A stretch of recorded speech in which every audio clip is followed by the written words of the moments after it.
This is the cutting edge on RFM Day with you next Wednesday. Starting out with some soukous and some African music that are trending in Africa now. Why yell up the people them, for really stand up still with all the things that we are going, all who can stand up, just go and stand up. Because it's not easy to stand up out there right now. Trust me, man. You're trang, you have to trang to stand up. Veins. Yeah, man, we are carry the music up there and carry the music round there, African style. Yes. So we have a little program I line up for you. We want you listening attentively to what we have to offer. Yes, we're going forward to the university, the cutting edge university, where we try to bring to your attention different aspects of what history is all about and how it relates to African people.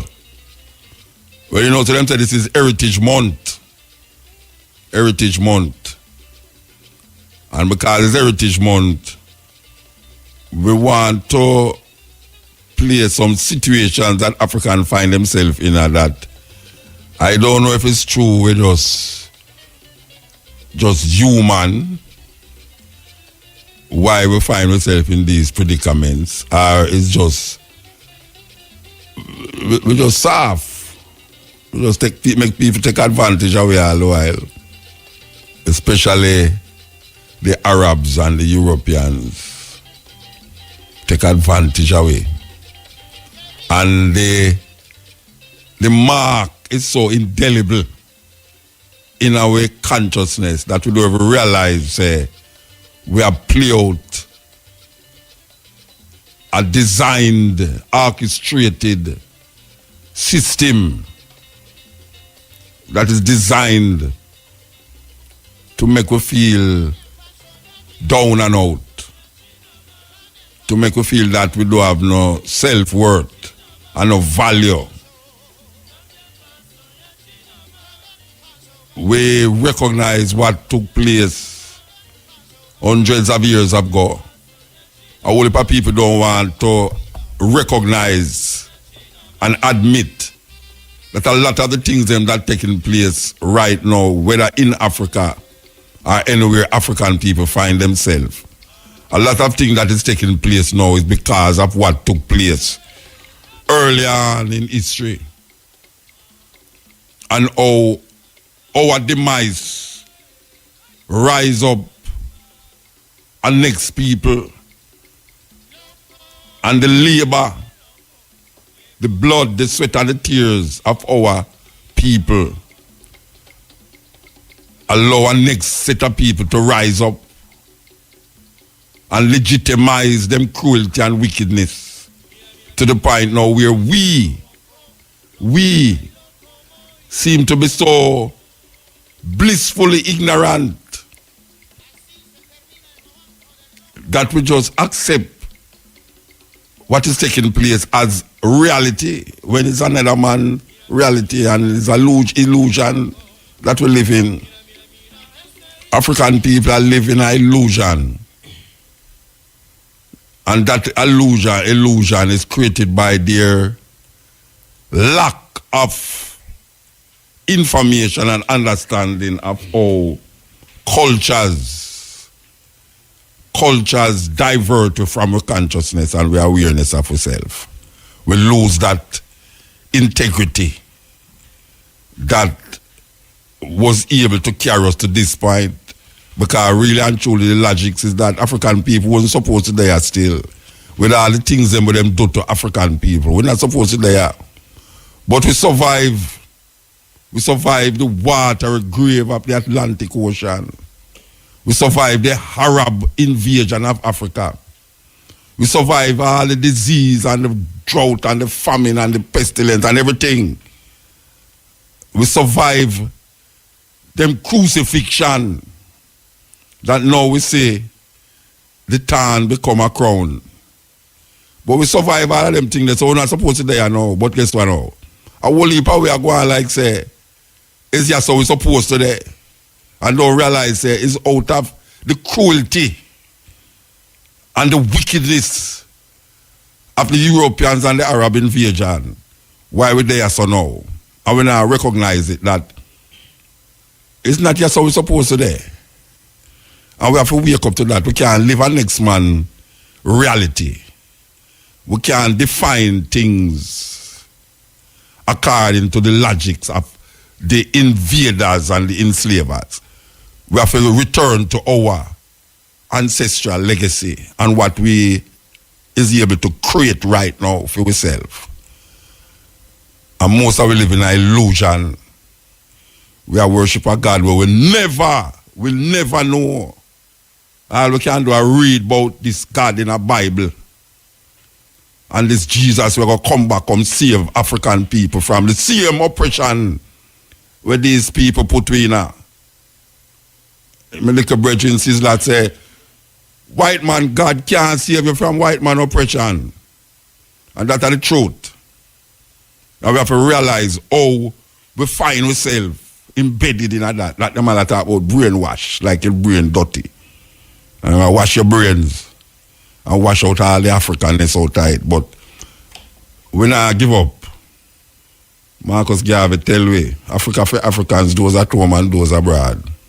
And all the people them, we never have nothing good to say about Africa. Watch and see where I go on. Because the white people and China people are run go Africa, you know. And them if them can't run go Africa, then can run come over here up and way. So what we are going to do? What we are going to do when we see we little African sisters them a walk around with China baby in them man?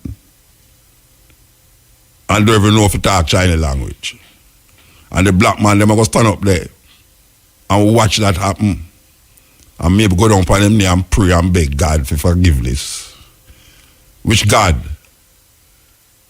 No, God not going to save you from no hurricane. The rain fall upon the one man who stop over there, so it fall upon the next man same way. The promoter keep him sure him no want the rain to fall, but the farmer want the rain fall. The farmer want rain fall and him no get no rain, but the promoter get the sunshine. So we don't know. A illusion we are living in, and I think it's a reality. And them have been the illusion for hundreds of years. And we not going on 1,000 of years with nobody, you know. No. So, them say Heritage Month, but we don't find heritage up to now. African people are still living in the illusion of European ideas, European standard. That people that do some things now way out of them league. And I go and see the reality that about them different. Or you cannot different than the whole on now where you tear up jeans same way. That's not different.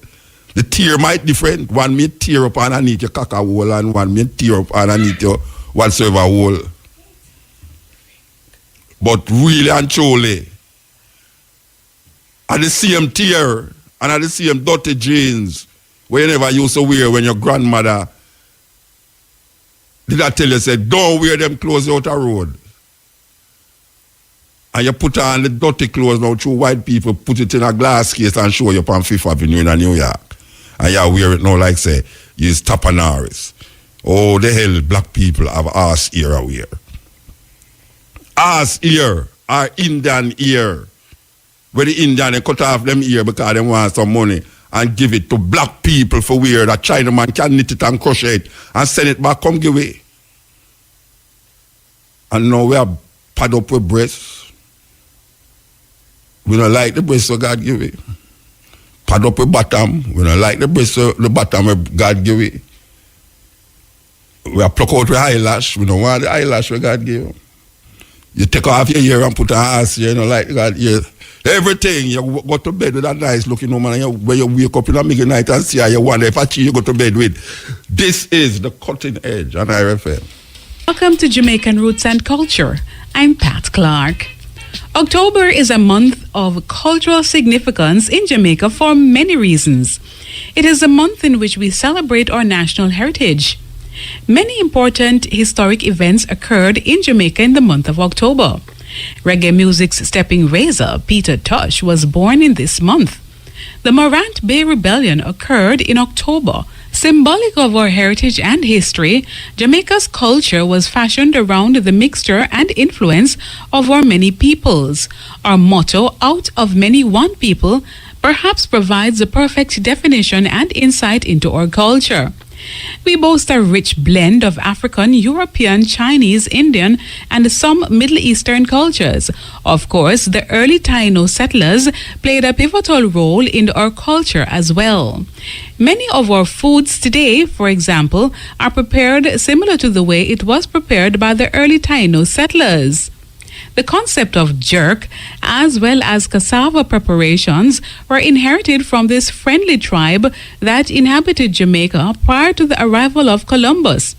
The name Jamaica came directly from the Tainos, who called the island Jamaica, meaning the land of wood and water. The areas of dance, music, folklore, religion, and language have benefited tremendously from the amalgamation of our cultures. The Jamaican Cultural Development Commission organizes the cultural activities of the island.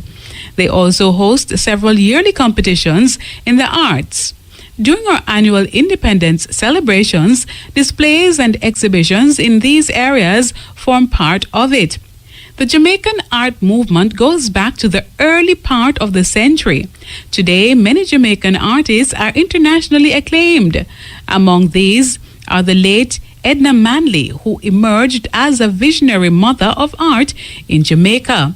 We cannot speak objectively of Jamaica's culture, however, without mentioning famous names such as Louise Bennett, Basil Walters, Cecil Baugh, Robert Nesta Marley, Usain Bolt, and Rex Nettleford, all of whom have made significant impact on the Jamaican culture. There's no doubt that one of the best known aspects of our culture is the music. Why is it so prolific? Come with me for a poetic depiction of the Jamaican music, its history, and how it all began. It is the heartbeat of our people, the rhythm of our land. Our music is our culture. Here is how it all began.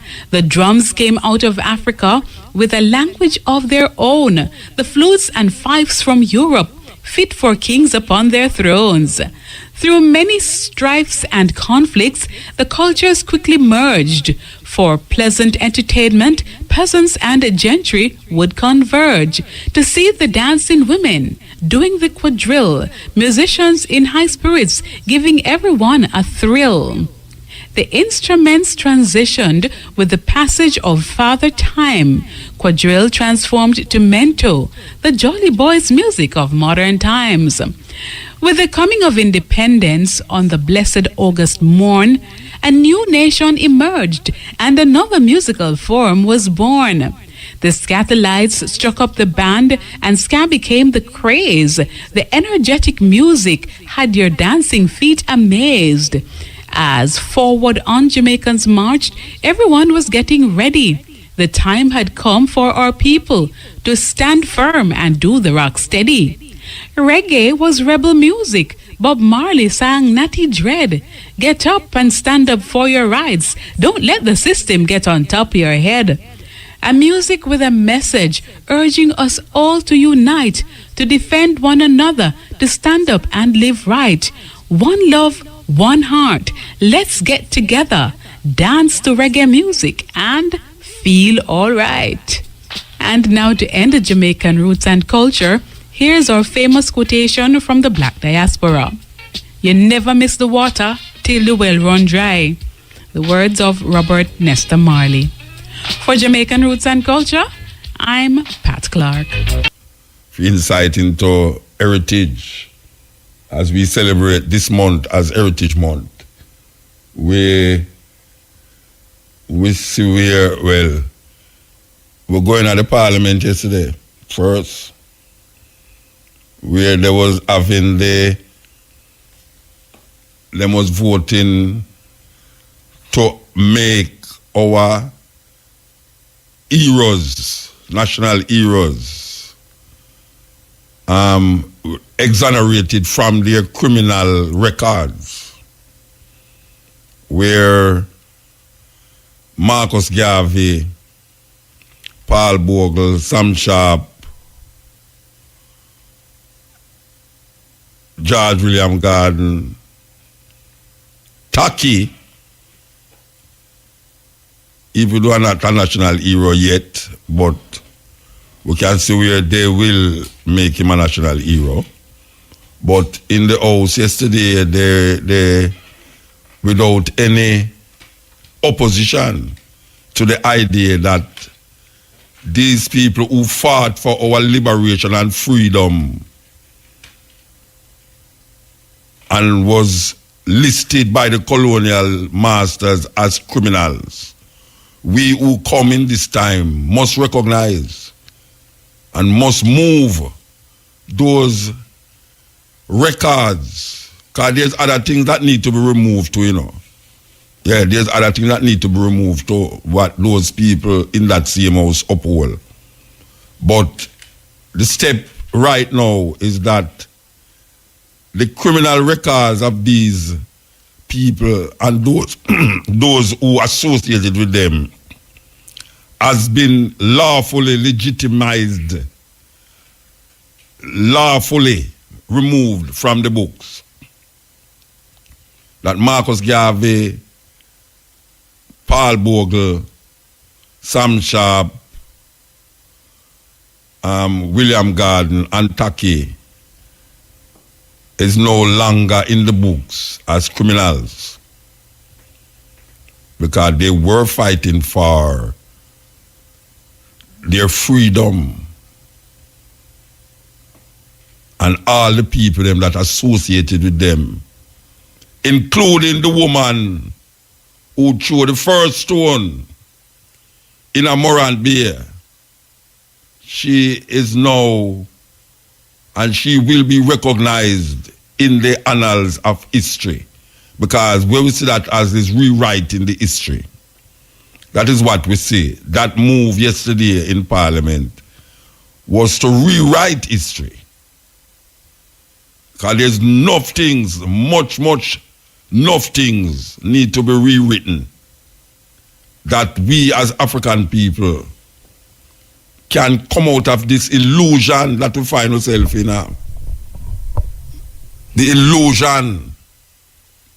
That's why we can't come off of this idea that a man who is not a citizen of Jamaica because of some British law that govern the English-speaking Caribbean. In other words, Cameron can come here and spend 1 year and run in an election. You didn't know that, Sanjay? You man know that? Mm-hmm. Yeah, man. A Commonwealth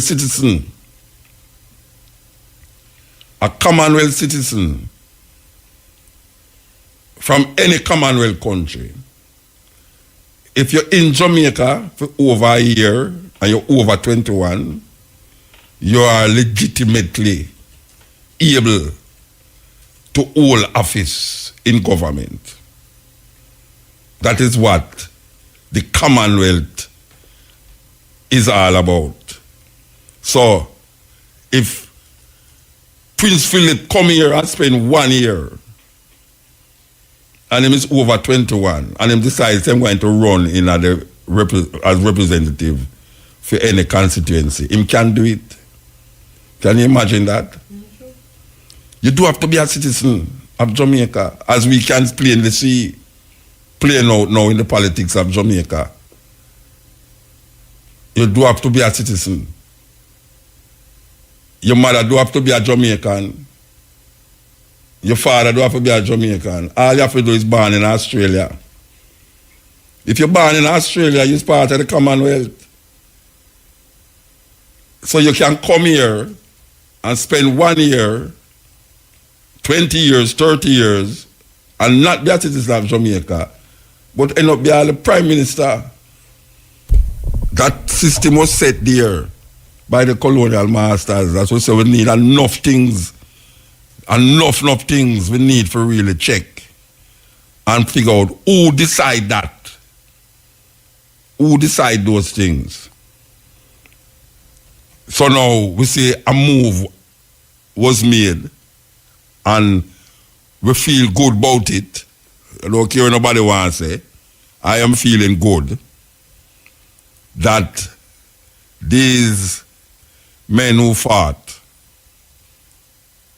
is legitimately free from that criminal dregs that was placed on them over the years. And even though we know that it make no difference, it don't make no difference. I mean, it don't make no difference a cup of tea or how much the price of gas. But there's some things that we have to do to wipe with some scars that was placed on us. Wipe it away, clean the slate. So as not to make these people feel that we don't have no guts.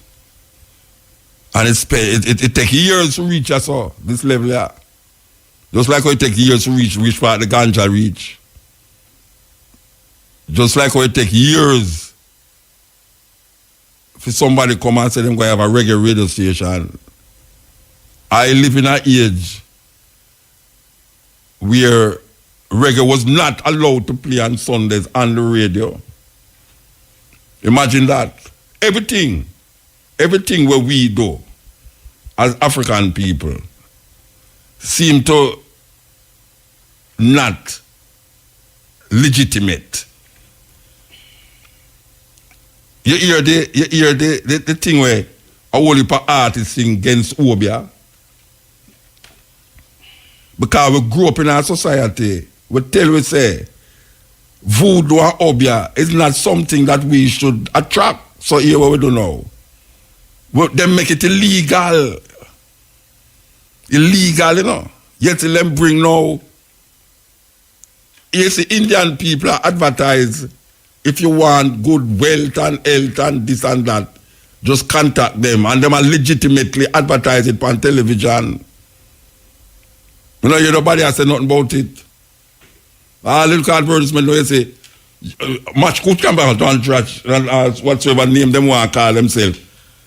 Them are advertise if you want health, if you want wealth, energy, this, that, contact them in our crossroad or whatsoever. And the other man feel it.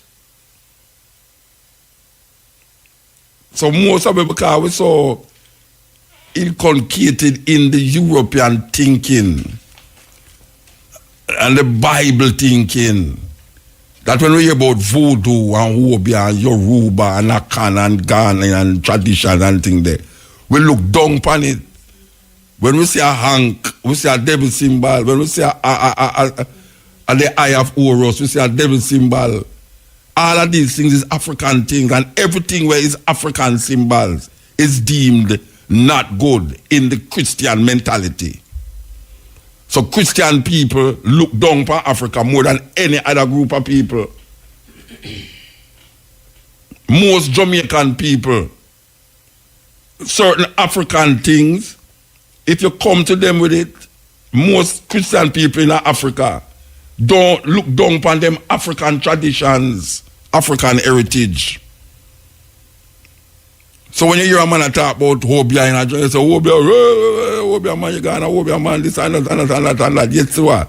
If you check in the consciousness of Jamaican people, even though most of the one them will go to church, all them old people like me will go to church. Anytime the pastor can't help them in a Obia man, them gone. Obia man, them gone if them in a problem with their husband and a problem with their wife. And go to pass, and tell him, so, well, you know, you must sit and pray. And every night and go home and pray, and the thing I get worse and more. They run God out there, man. So we have that in a way where them can't get out. We is African, not because we're born in Africa, but because Africa born in a way, and there's something that them can't come out, but them have to beat it out away and make it unlawful that you get punishment if you keep doing it. So they make some way who fight for liberation and kill some of them say we are criminal. But how is it that them come here so and go in Africa, go take out people out of them land, bring them on here so, torture them, kill them, murder them, rape them, all that of thing, but them are not criminal. Look at a man like Henry Morgan. Henry Morgan was a big criminal. He was a pirate for the England, for the British throne, the British monarchy. Them all up French boat friendship and all them ship upon the seas and murder people and take with them things and carry to Port Royal in a Jamaica. We could talk about that. We could talk about Jamaican heritage then. I don't know Jamaica have heritage, but we could talk about the heritage. Henry Morgan was knighted Sir Henry Morgan. Morgan Harbour was named after Henry Morgan. Morgan was a pirate. Rob, rape, kill, murder, plunder the seas, the Caribbean seas. And bring some of them welcome, store it up in a Jamaica, in a Port Royal, and was eventually become the governor. He eventually became a governor in a Jamaica.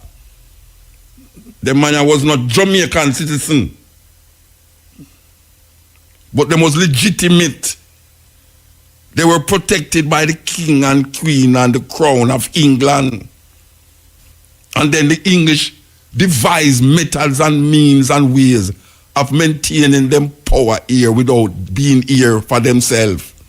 So a lot of the things them that you hear them revise, the so-called founding fathers of Jamaica will sit down and legitimize certain things in the Constitution. Them themselves get taught by the same European invaders, the same British colonial mentality them have. So them eat certain things in the Constitution where it's not in the benefit of the Jamaican people, because it's still a maintained white supremacy by the British, the English people them who come here so come kill our people, and the Spaniards them who come murder the Taínos them, and all of the things them where we carry with we in our consciousness, because we never come here with nothing. We chain power foot and hand and everything. We never come here with nothing. The other day I go to Africa and a man carry me go around one car and show me this chain. And I say the chain, when I look at it, a real chain. When I look at the chain, when I look at the bracelet where they hold the chain, them, you know. And I say, no, Rasta, this used to put on people. I have to look at the brethren, I say, brethren, you can't have that and I need to know where you have it this or no for. I give you money for it, you know. Any amount of money you want, I give you for this chain, you know. I'm going to buy the chain from the brethren, you know, and bring it come back to Jamaica. And I say, I wonder if people that really look at that chain and don't recognize how cruel and barbarous the thing was for our African ancestors. That when me lift up the chain in my hand and look, say, I'm going to put on that one over here, one over here. I mean, I say, them have the foot one too, where you clamp on the foot, that's all. And I say, and then at this, the people them used to walk with on them foot. But you see, true, we can't feel that pain there. And we don't see ourselves connected to that pain. Because we still see it as a long time thing will happen over there, so. We react to it just like our white people react to our pain. We react to our pain like our white people react to it, you know. Without sympathy.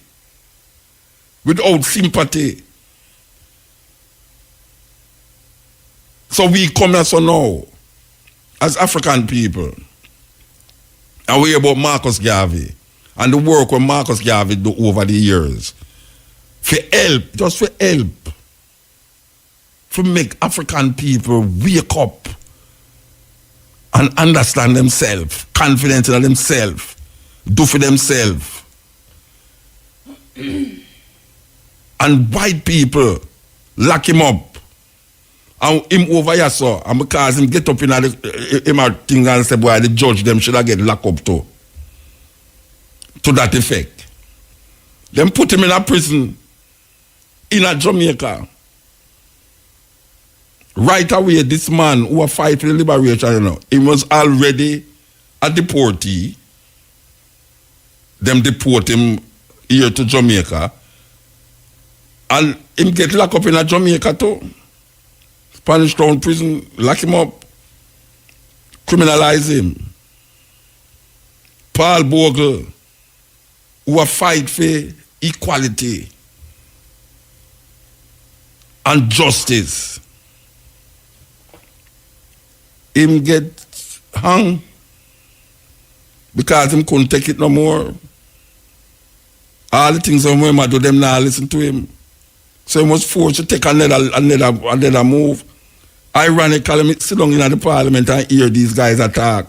So we must follow the footsteps of these people. I mean, I say, them wouldn't like we follow the footsteps of those people. So I don't know what them I say.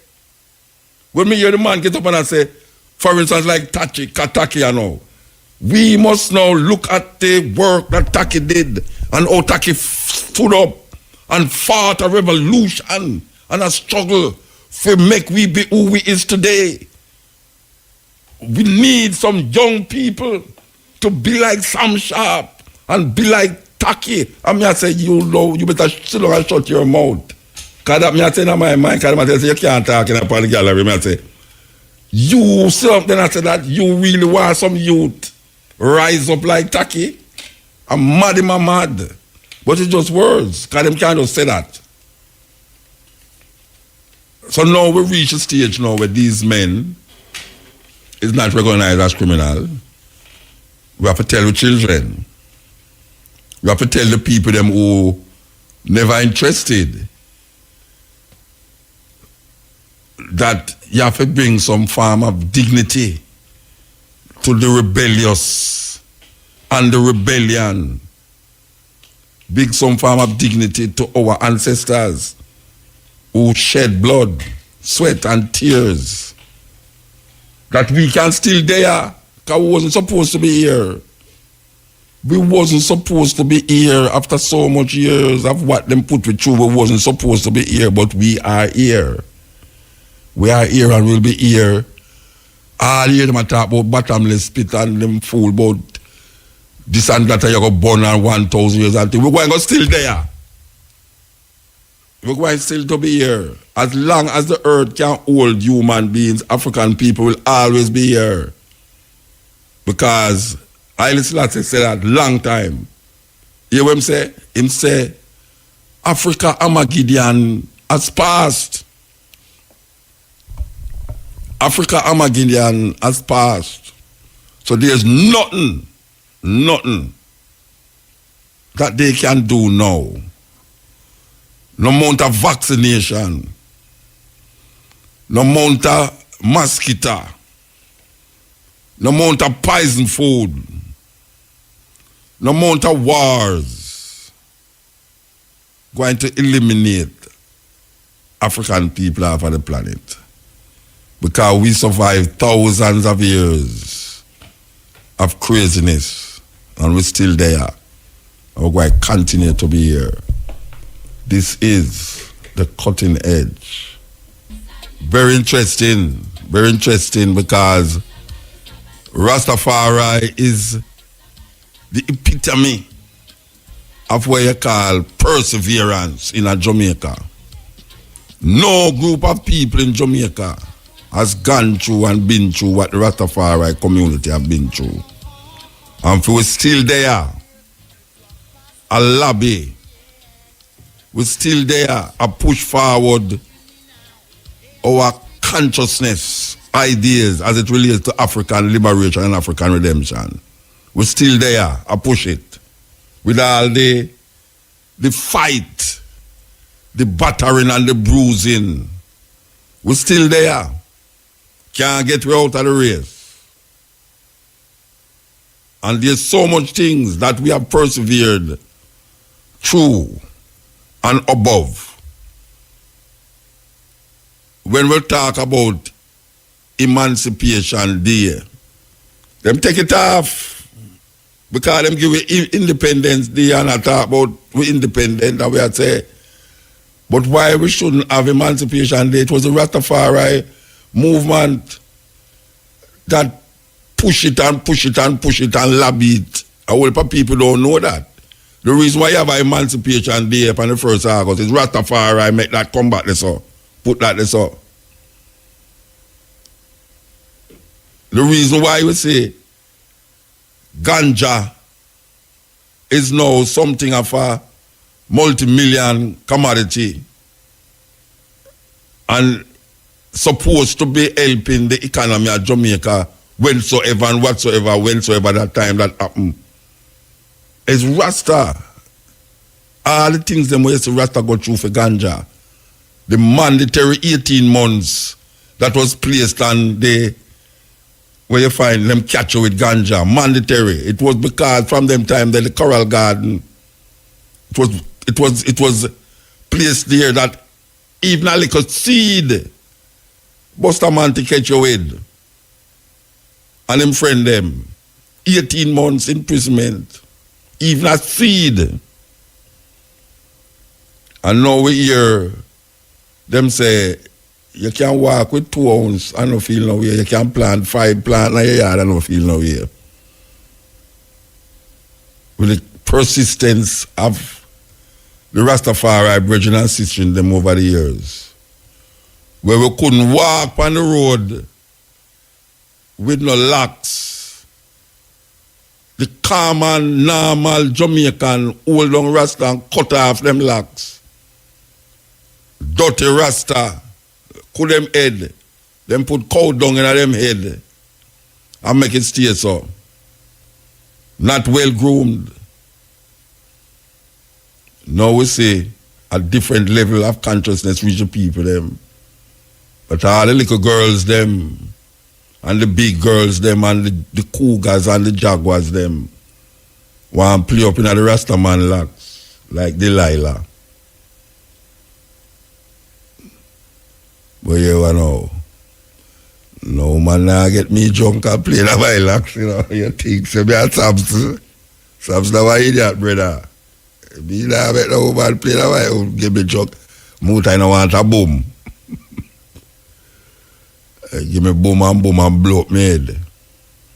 That not gonna work. But we say the culture and what Rastafari has shaped, what them call the African culture dynamics that has been shaped in the so-called Caribbean by the Rastafari Belgian system that is spread all over the Caribbean is the only thing that connect the Caribbean.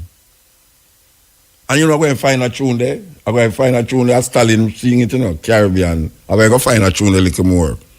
But after all the carry come and carry go argument and all the things them are supposed to connect the Caribbean people them. Rastafari is the thread in the connection with the Caribbean people.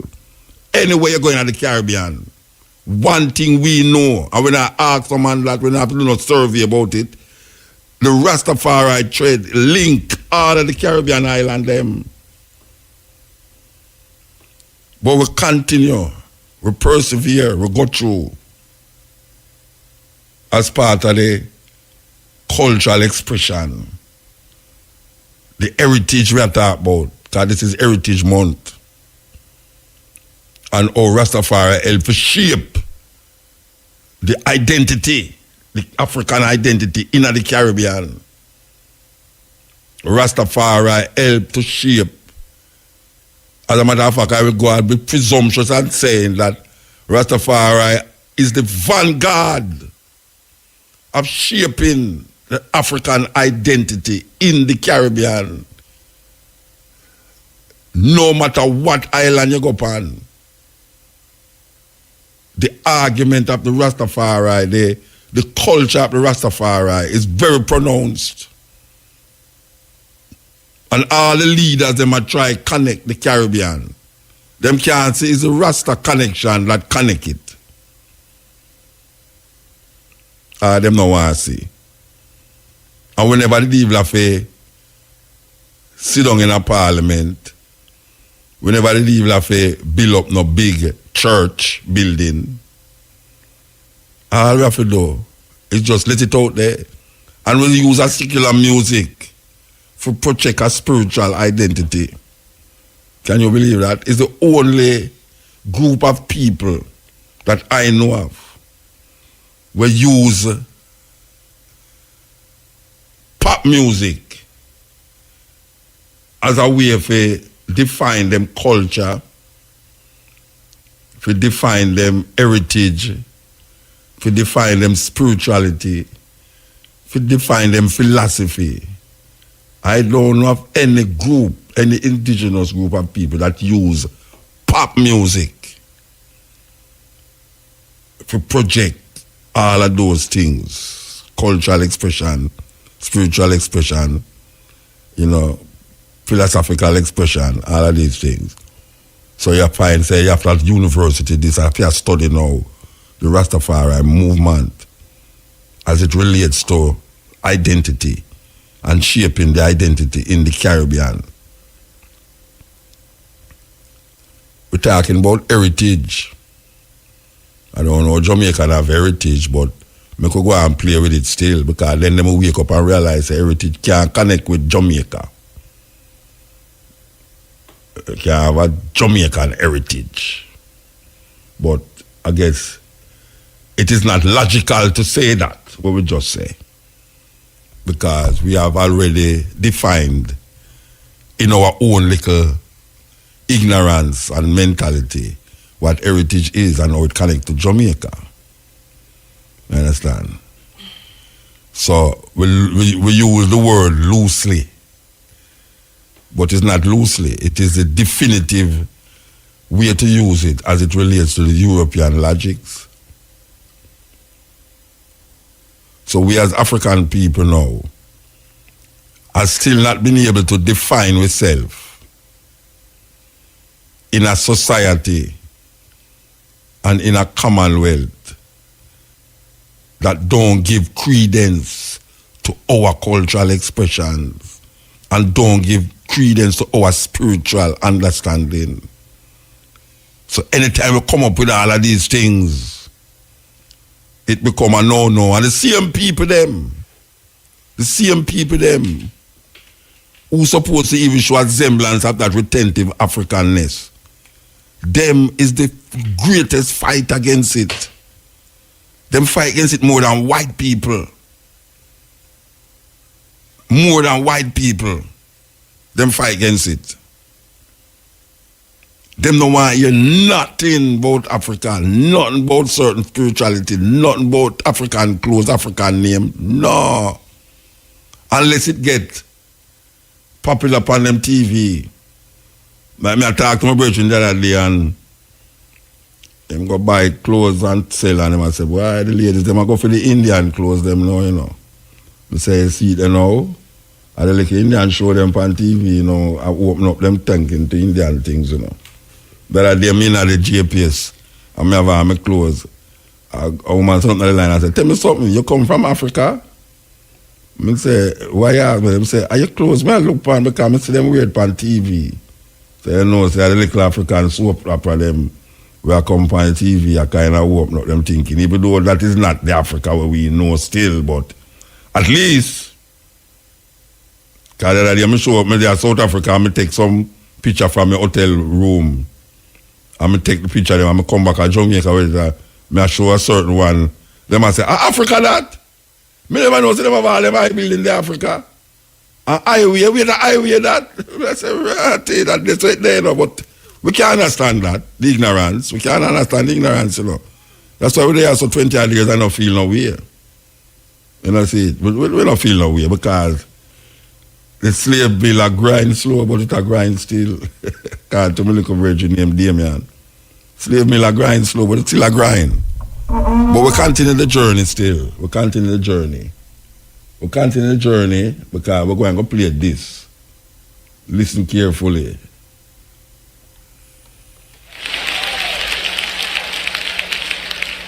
The Zambian government, Bishop, sold the copper mines in northern Zambia to an outside consortium for $25 million. The copper mines for $25 million because they couldn't manage to keep them. The company that came in and took over the Zambian copper mines in 3 months made a profit of $75 million. They did not pay the Zambian government up front in cash for the mines. They were going to pay them over a period of time.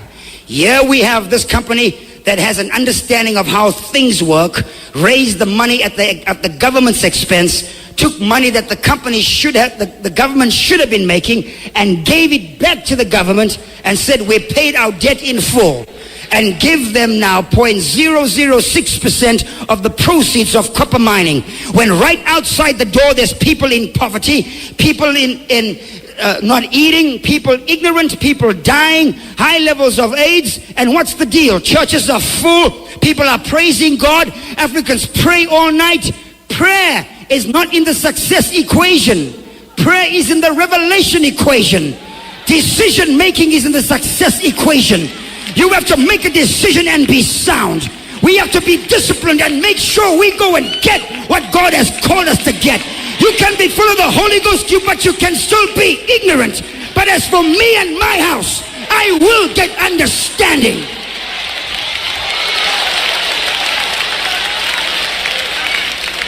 I will get understanding. I will get understanding. It's time now for us to rise up and be counted. This year, the country of Ghana turns 50. Ghana was born the same year we were born, in 1957. Ghana and South Korea had their independence dates on the same day, the same year. But look where South Korea is. South Korea is by nature not a Christian nation. South Korea by nature are Buddhists. China, which is the next large world economy, they have stated that in the next 10 years, 20% of the Chinese people will be multimillionaires. That means almost 450 million Chinese will be millionaires. They are not Christians, they are Buddhists. The Japanese are Shintoists. Those in Indonesia and Malaysia are Muslims. It's not about praising God and hallelujah and a great thank you, Jesus. It's about possessing an understanding as to how things work. Carl Pablo Moses saying, take back your name and glorify your name. Yes, serious thing. You know, the time is 12 o'clock. This is the cutting edge. Technical problem this a while ago. All right. Me could do this again. Because we know some people want to hear it again, you know. As, hey, it's a man that did all that preach at Jamaica. You know, so me go to church every Sunday, you know. The Zambian government, Bishop, sold the copper mines in northern Zambia to an outside consortium for $25 million. The copper mines for $25 million because they couldn't manage to keep them. The company that came in and took over the Zambian copper mines in 3 months made a profit of $75 million. They did not pay the Zambian government upfront in cash for the mines. They were going to pay them over a period of time.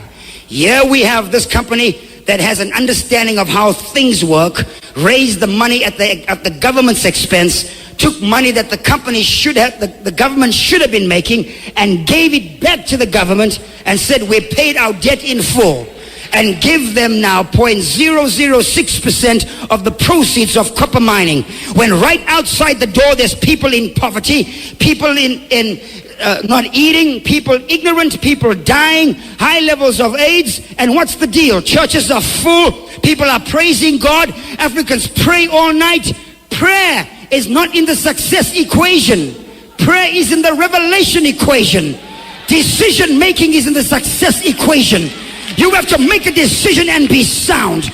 We have to be disciplined and make sure we go and get what God has called us to get. You can be full of the Holy Ghost, but you can still be ignorant. But as for me and my house, I will get understanding.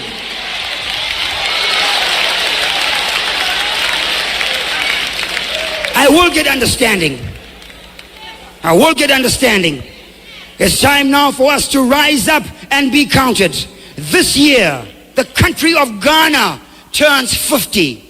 Ghana was born the same year we were born, in 1957. Ghana and South Korea had their independence dates on the same day, the same year.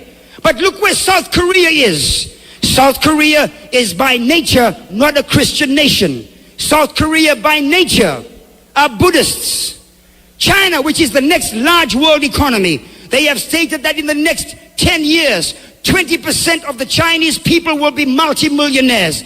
That means almost 450 million Chinese will be millionaires. They are not Christians, they are Buddhists. The Japanese are Shintoists. Those in Indonesia and Malaysia are Muslims. It's not about praising God and hallelujah and a great thank you, Jesus. It's about possessing an understanding as to how things work. REFM, thought-provoking, always smoking. Lyrics like a bazooka. You are listening to Mutabaruka.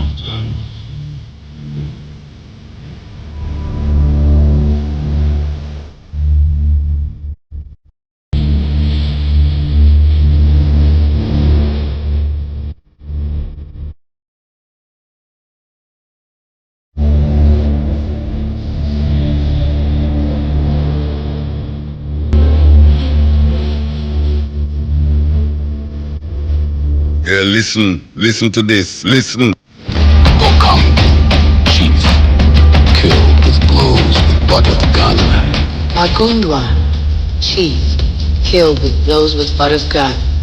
Kunja, chief. Bonzangu, man, killed by the gun. Kumba, man, Woman, killed by the killed by the gun. Ikoka, man, imprisoned and hung. Lontembe, girl, killed by the gun. Loafa, Moeku, Bienwanga, Lopez, Lenga, Lenga, Imani,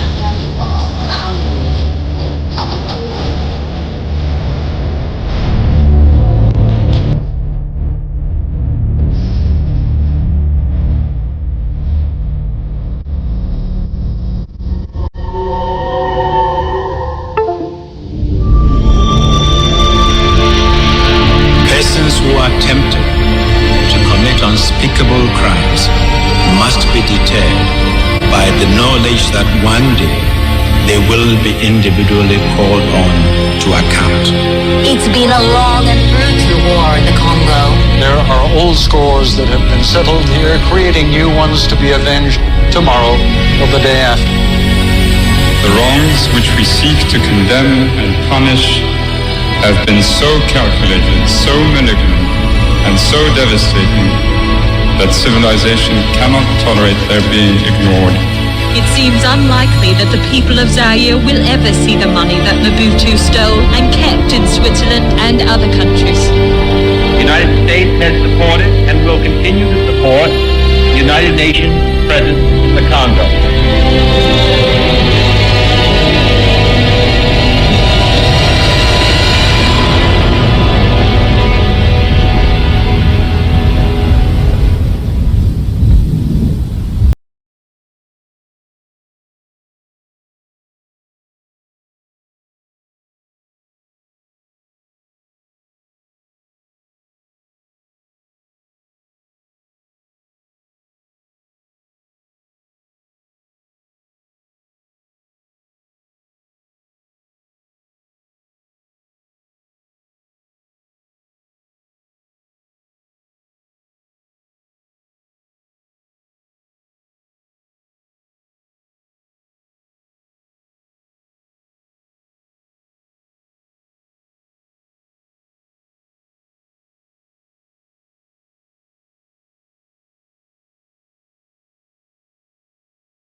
II of Belgium.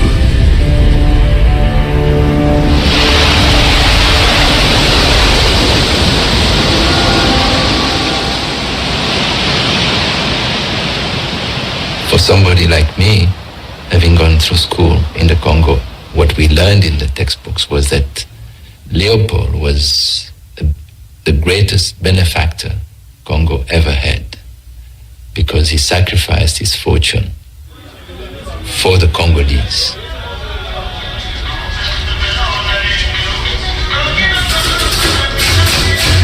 Donc j'étais à l'école entre 49 et 69, disons. Je n'ai jamais entendu. I was in school from 49 to 69, and I never heard a word related to the injustices and constraints of colonization. Je l'ai découvert, ce type. This type of colonization is part of human history everywhere and forever. L'histoire humaine, partout et toujours. That doesn't excuse it, of course. Bien sûr.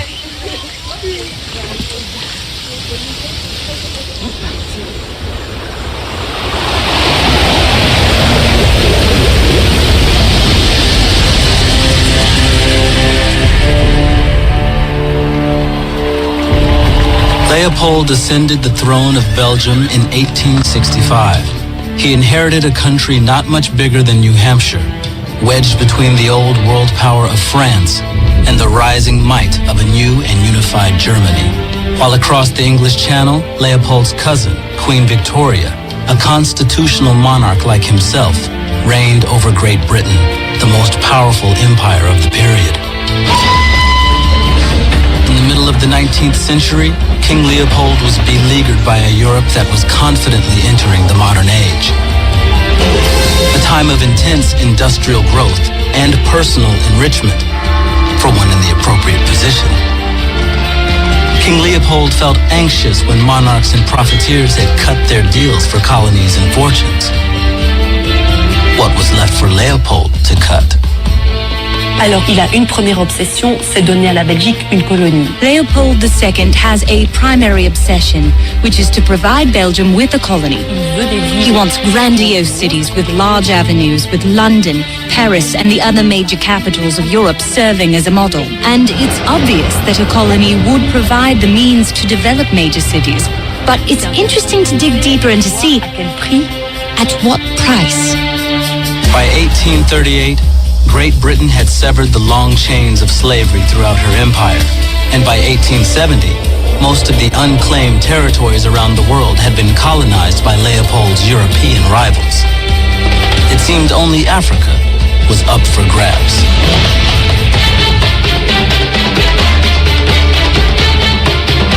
At the start of the 1870s, 80% of Africa was still under indigenous rule. It was ripe for conquest, or protection, as Leopold learned to put it. The event that captured Leopold's attention was Stanley's crossing of Africa from 1874 to 1877. He followed Stanley's activities in the newspapers, which he had delivered every day. Henry Morton Stanley, the most famous explorer of his day, became the first white man to chart the Congo River's course. The brutal expedition took the lives of his 3 white companions, along with 246 of his African porters, who died of disease and exhaustion. We have attacked and destroyed 28 large towns and 3 or 4 score villages.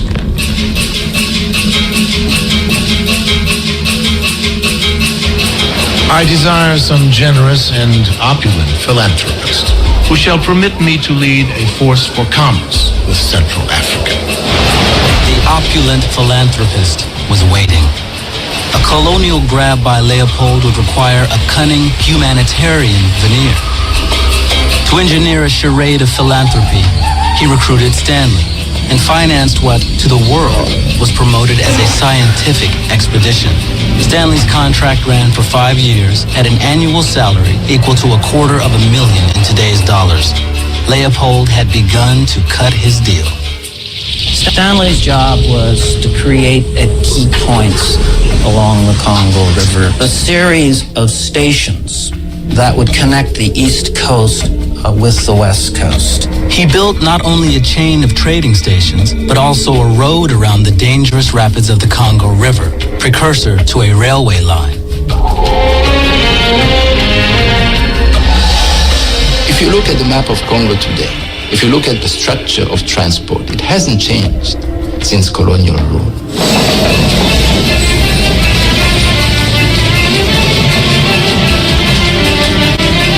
You can see that it's sort of heading toward either the East Coast, then the West, Matadi. So the entire infrastructure was built in a way to ship out things, not to make the Congo a first-rate industrial power. Stanley has been glamorized in books and by Hollywood as an intrepid explorer, great adventurer, great builder, but he was no builder. He arrived uninvited and laid the foundation for really what was the destruction of the societies that were there. Stanley was sent by King Leopold to discover the Congo.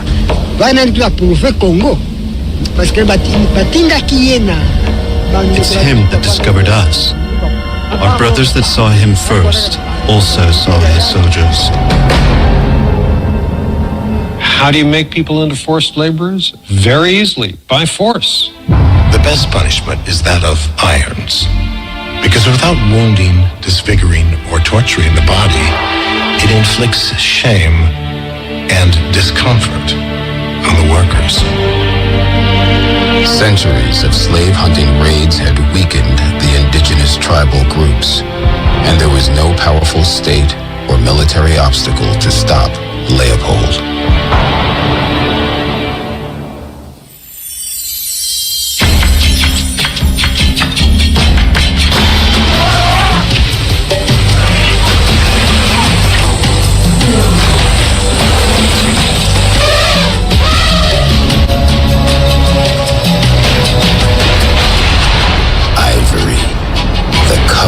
Treasure of the era, exotic and expensive.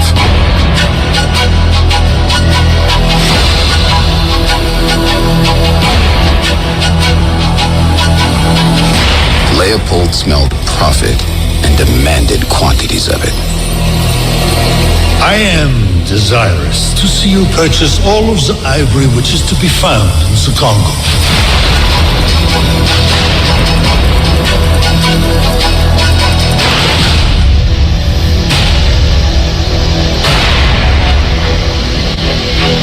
By now, Stanley had organized a powerful private army, the beginnings of the notorious Force Publique, equipped with 1,000 rifles and Krupp cannons. The army swept through the country, shooting elephants, buying tusks from villagers, or just taking them.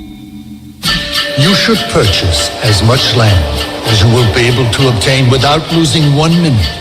From all the chiefs, from the mouth of the Congo to Stanley Falls.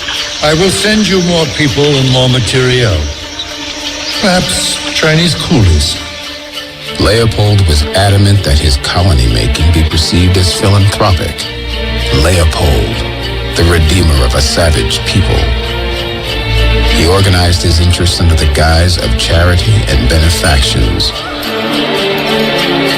often employing deceptive and misleading association names. Il demande à Stanley, vous allez avancer. He asks of Stanley, you will advance step by step, and every time you run into an indigenous chief, you sign a treaty with him. You'll be under the flag of the independent state, not the flag of Belgium. To sign over one's land was unthinkable, but the Congo chiefs, with no written language, had no idea what they were signing.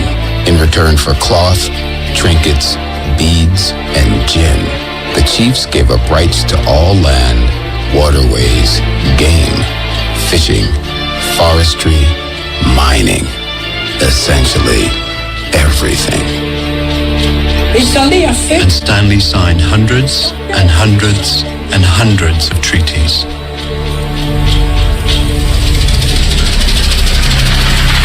We have constituted entire territories ceded by sovereign chiefs into independent states. The new Congo flag with the gold star, symbolizing the light of civilization in the darkness of Africa, held sway over the lands of 450 Congo Basin chiefs, a territory 76 times the size of Belgium. Over 900,000 square miles had become the private estate of King Leopold. There is no question of granting the slightest political power to Negroes. That would be absurd. The white men, heads of the stations, retain all the powers.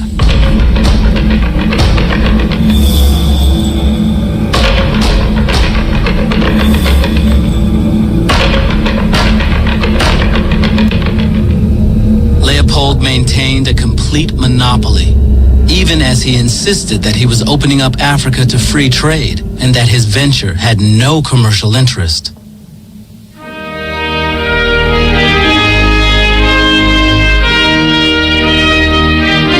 The 1880s in general were prosperous times for the United States, a time of accelerated productivity and national industrialization.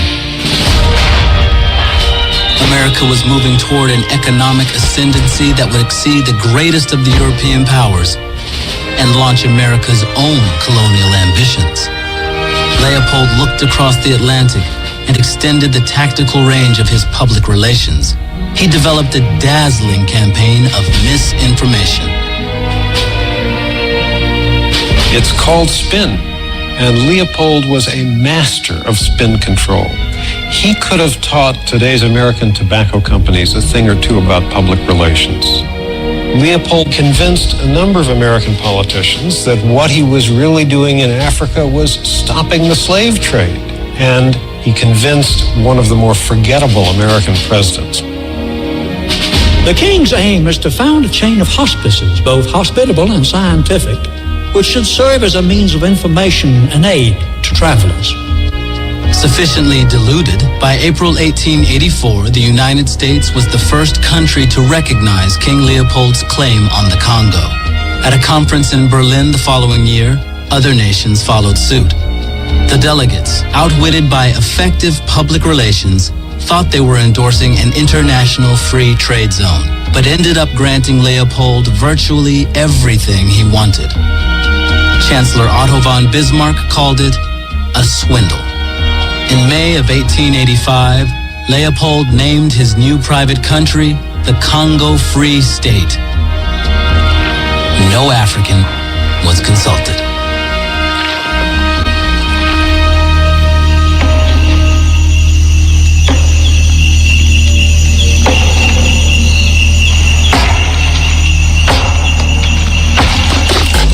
Everything in the Congo Free State was the property of the king. The forests, the animals, the villagers' vegetables harvested to feed his soldiers. He held title to life, to liberty.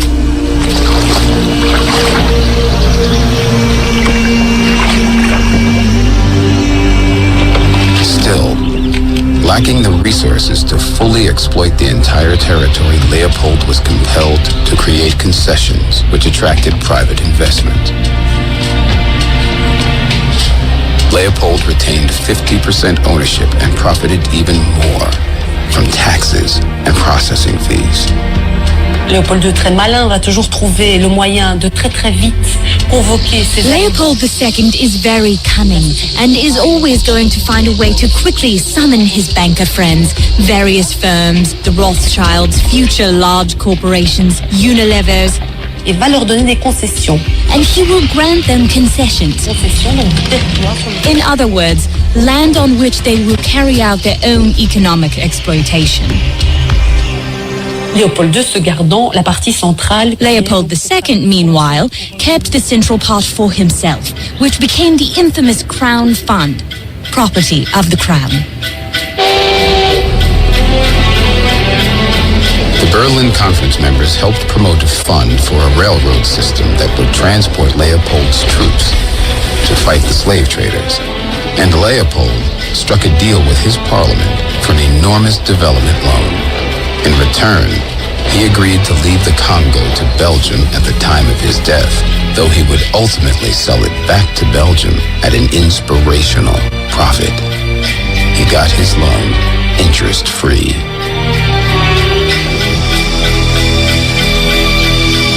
Quand le Belge était arrivé, alors After Stanley arrived, they started the railway line. Our ancestors died. They died because they were forced to break the stones by hand. They had to make holes in the rocks. They had to break it in order to place explosives inside. Stanley himself, using a sledgehammer, smashed boulders, causing the natives to call him Bula Matadi, or breaker of rocks. A name which came to imply something more sinister with time. The construction of the railway was very difficult.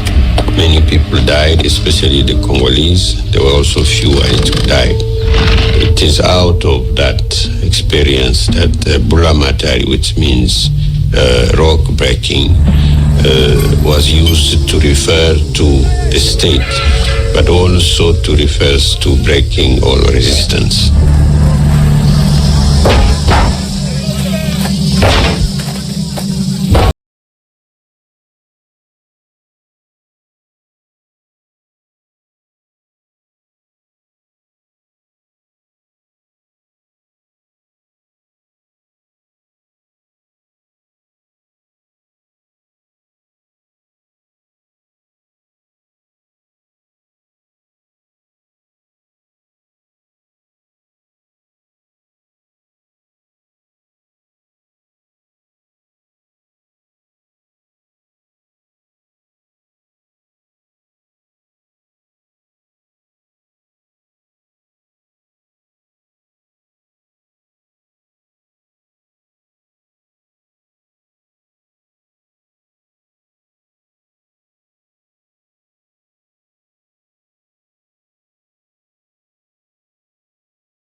The Congo state is certainly not a business. If it gathers ivory on certain of its lands, that is only to lessen its deficit. In dealing with a race composed of cannibals for thousands of years, It is necessary to use methods which will best shake their idleness and make them realize the sanctity of work.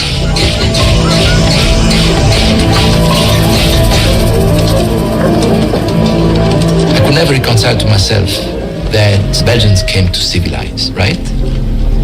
To teach the Congolese how to work was part of the civilizing mission. Never mind the fact that, this was slave labor.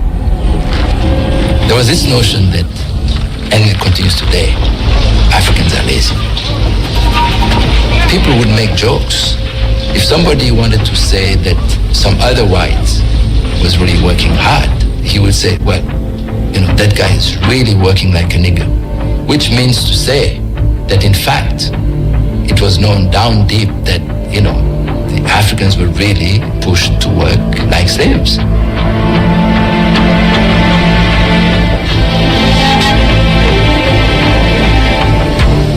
Pitiful walking beasts of burden, with thin monkey legs, eyes fixed and round from preoccupation with keeping their balance and from the days of exhaustion.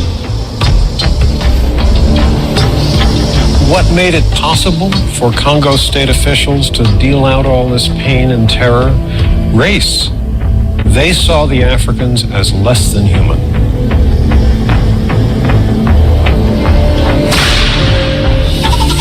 The tool of this sanctioned terror was called the shakot, a whip of raw, sun-dried hippopotamus hide cut into long, sharp-edged corkscrew strips. Its blows left scars, but worse, 25 lashes could render the victim unconscious, and 100 blows could be fatal.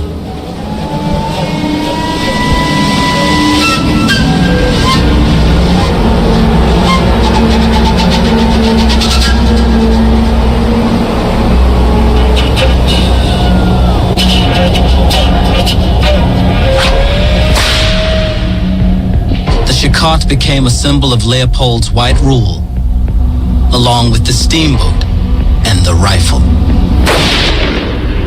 That colonial system was basically organized and maintained through military rule, which the king was trying to impose on the Congolese.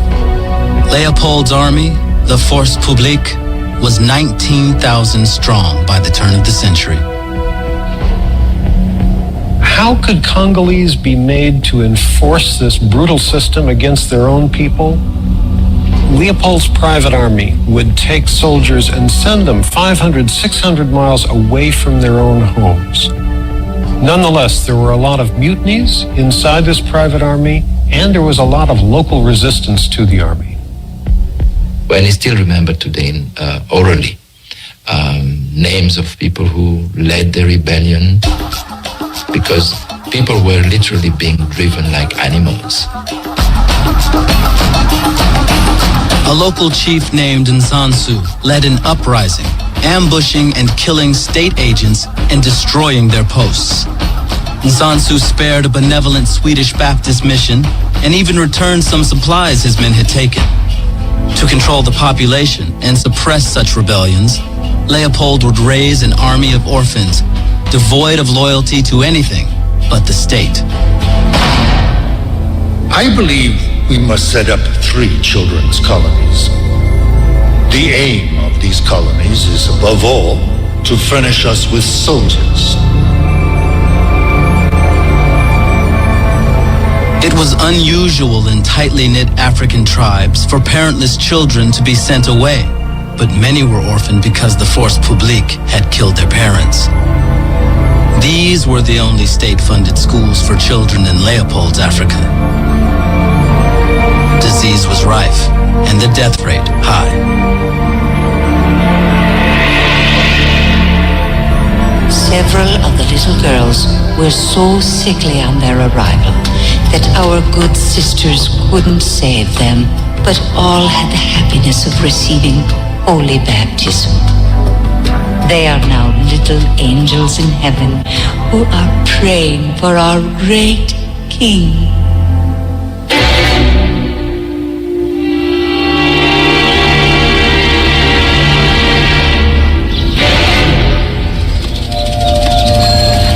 At the turn of the century, worldwide rubber boom exploded. This is the time when electricity spreads throughout the Western world. So rubber is essential, not just for automobile tires, but for anything and everything that had to do with electric wires. And that explains why rubber prices were so high.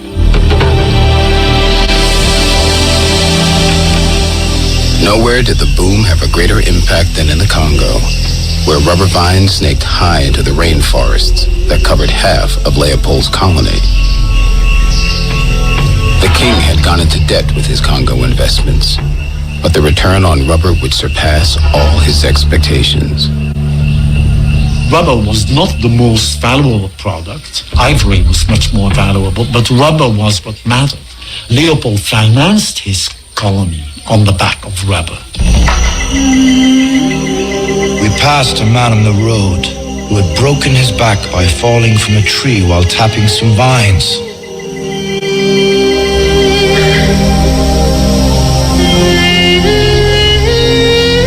Rubber is a sap which must be congealed to be carried. The only method the workers typically had in the forest was to spread it over their bodies as they worked. It caused excruciating pain when it was peeled away.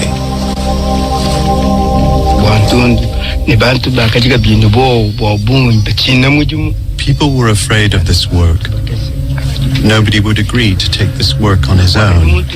No, they were rather arresting them, chasing them up to their home, and they would tie their hands with chains and send them on the rubber job.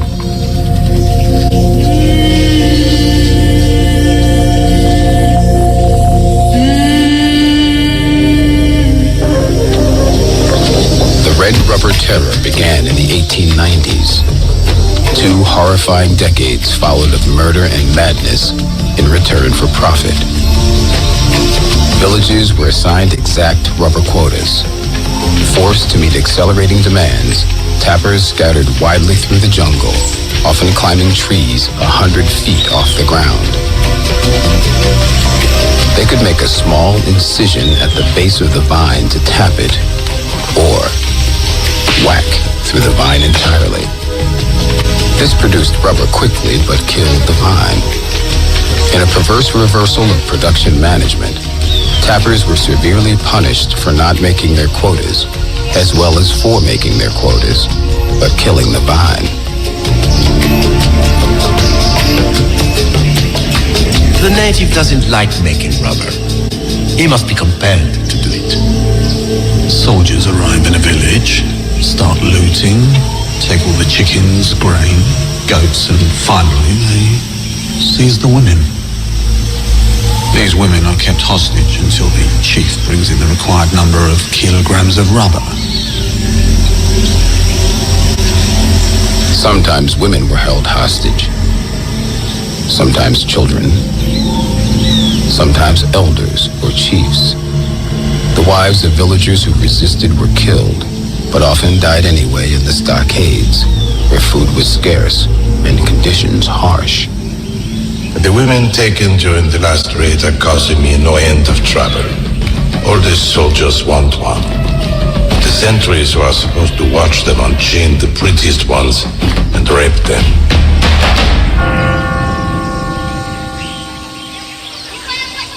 L'Ebo est la première mission de l'église presbytérienne. Luebo was the site of the first Presbyterian mission, started by Shepherd and Lapsley, who were the first American missionaries to arrive here in Kasai. Shepherd est le modèle du courage. Shepherd was a model of courage. A aimé le peuple congolais. Shepherd loved the Congolese people, and especially the Kuba people. He even learned their language. They thought he was the spirit of their chief's children, come back from the dead.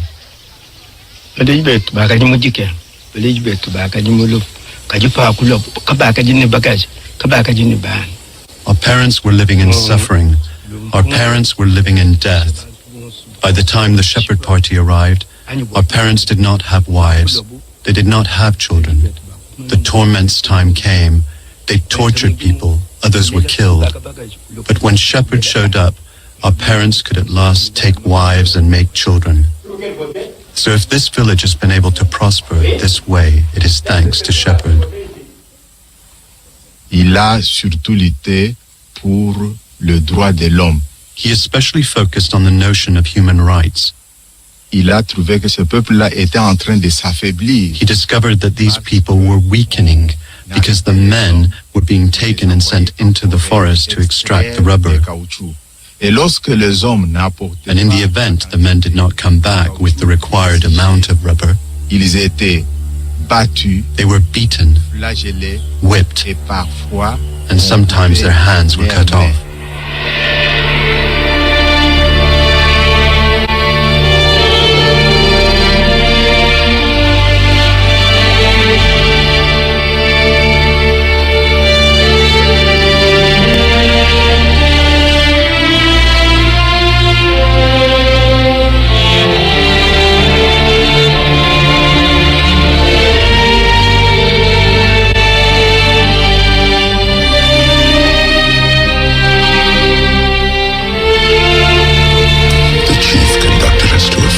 Sticks under which was burning a slow fire.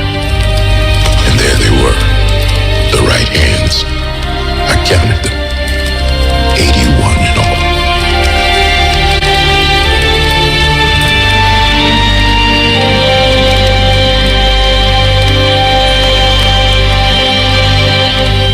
Hands were smoked to preserve them until they could be tallied. Shepherd learned that if a village refused to gather rubber, the state troops would shoot everyone in sight. Some white officers demanded proof that the bullet had not been wasted in hunting, or worse, saved for a mutiny.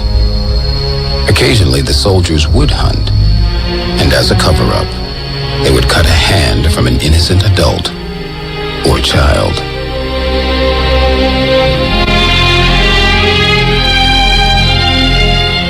Shepard répondu aux atrocités que commettaient les agents léopoldiens. Shepherd responded to the atrocities being committed by King Leopold's agents by writing articles to denounce these crimes to the world. Shepherd's horrifying findings were reprinted widely in Europe and in the United States. A Belgian parliamentarian referred to Leopold's cinquantenaire monument, then being constructed in Brussels from Congo rubber profits, as the Arch of the Severed Hands.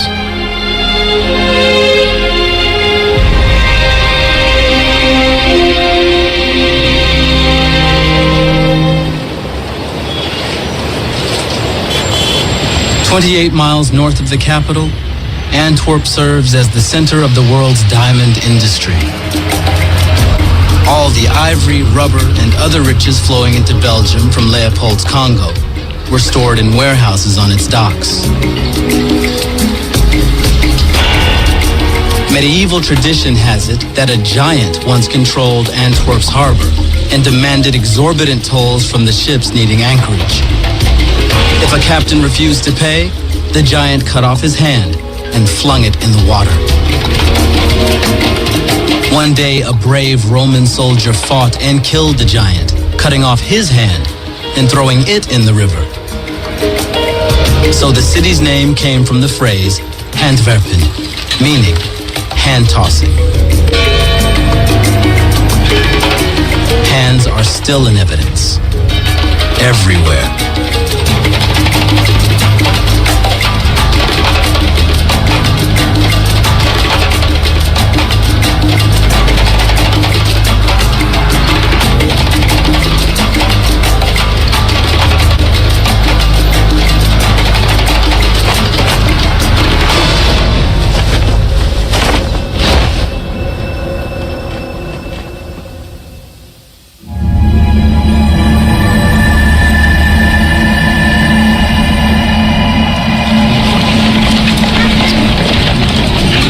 Like most people in Europe, the writer Joseph Conrad also believed Leopold's mission in the Congo was a noble and civilizing one. But after 6 months as a steamboat captain on the Congo River, Conrad returned to Europe so horrified by the brutality he witnessed that his view of human nature was permanently changed. He later transformed his experience into the most widely reprinted short novel in the English language.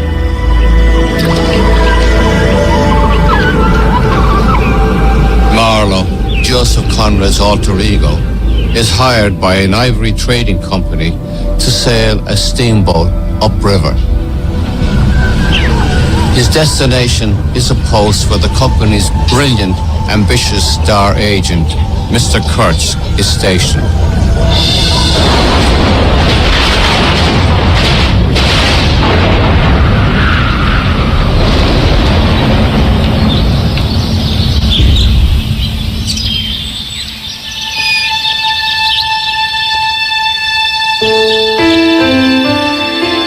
The most talked about exhibit at the 1897 World's Fair that Leopold secured for Belgium was a living tableau. 267 black men, women, and children imported from the Congo Free State were placed in villages constructed in a park. Here one could see replications of a river village, a forest village, and a civilized village, which included 90 Force Publique soldiers. When Leopold heard that some of them were getting sick because of candy they were eating that was tossed to them by the crowd, he put up the equivalent of a "Don't feed the animals" sign at a zoo, saying, "The blacks are fed by the organizing committee." The scramble for Africa included looting of great quantities of Congolese art that ended up in private collections and museums around the world.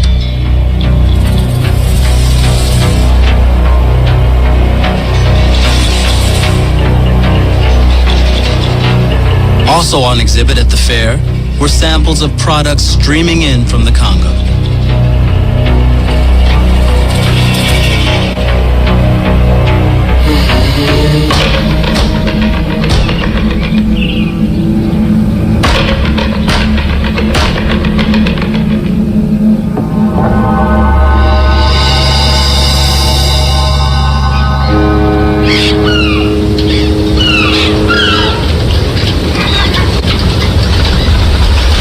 By the end of the 19th century, the Belgian port of Antwerp was one of the busiest ports in Europe.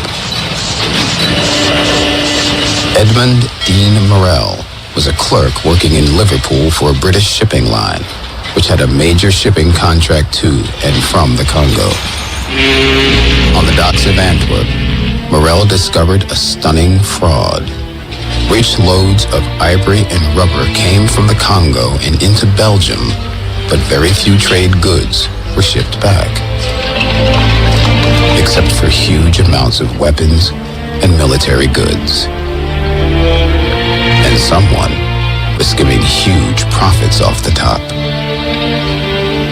The figures told their own story. Forced labor of a terrible and continuous kind could alone explain such profits. It must be bad enough to stumble upon a murder. I stumbled upon a secret society of murderers.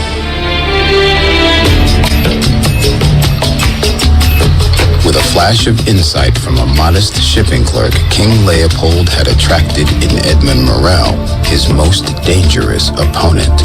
Once he began to unravel Leopold's web of deceptions, Morel would become one of the great investigative journalists of his day.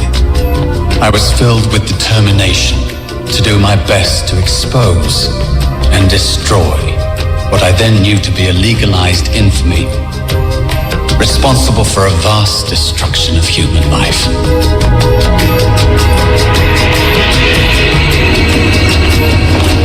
One of the rubber concessions, Abir, the Anglo-Belgian India Rubber and Exploration Company, sold raw rubber at a 700% profit.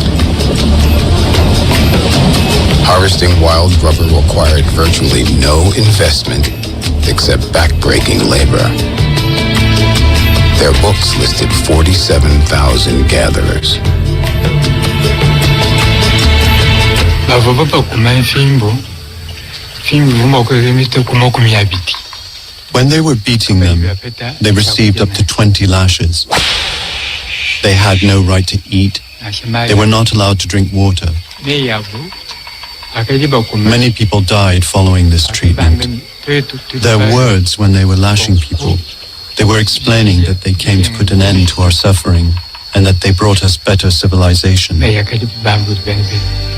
That's what the Belgians were saying.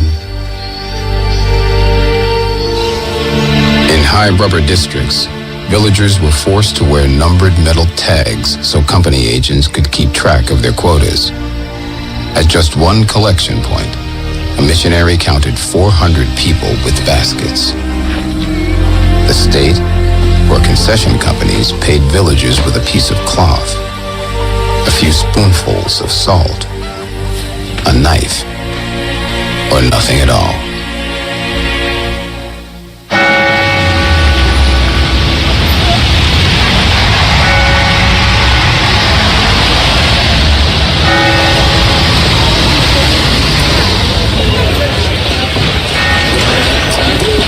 In 1903, the British Parliament passed a protest resolution condemning Belgium's failure to live up to Leopold's promises about fair trade and his treatment of the natives. The British government orders His Majesty's Britannic Consul in the Congo, Roger Casement, who happened to be Irish, to investigate and report back immediately. Even though he was employed by the leading colonial power of the day, Casement developed an eye for injustice and witnessed more brutality in Africa than most.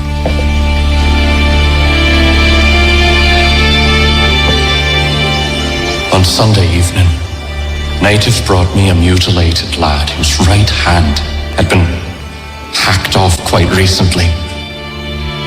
The culprit was a sentry of Lalulunga, a Belgian trading society. When I asked why they had not appealed to their commissar, I heard from them, why, it is the commissar. It is the Bula Matadi who does these things to us.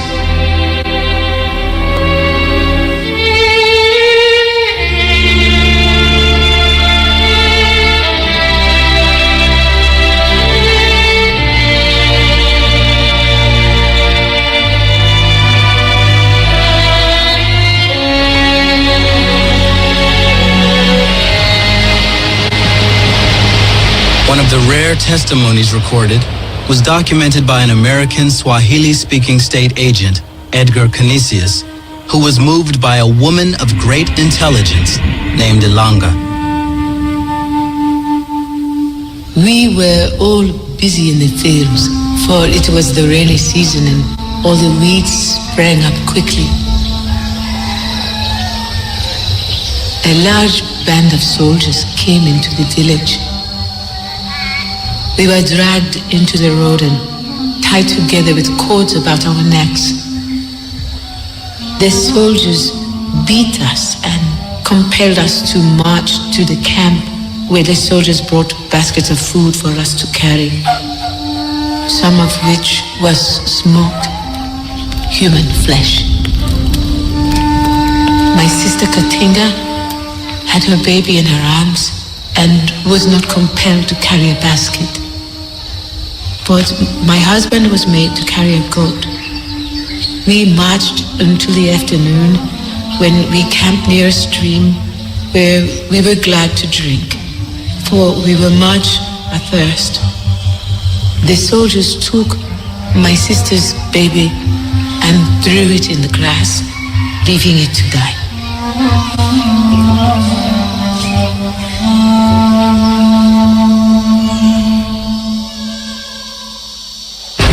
On the sixth day, we became very weak from lack of food, and my husband with the goat could not stand up longer. And so he sat down and refused to walk more. Then one of them struck him on the head with the end of his gun.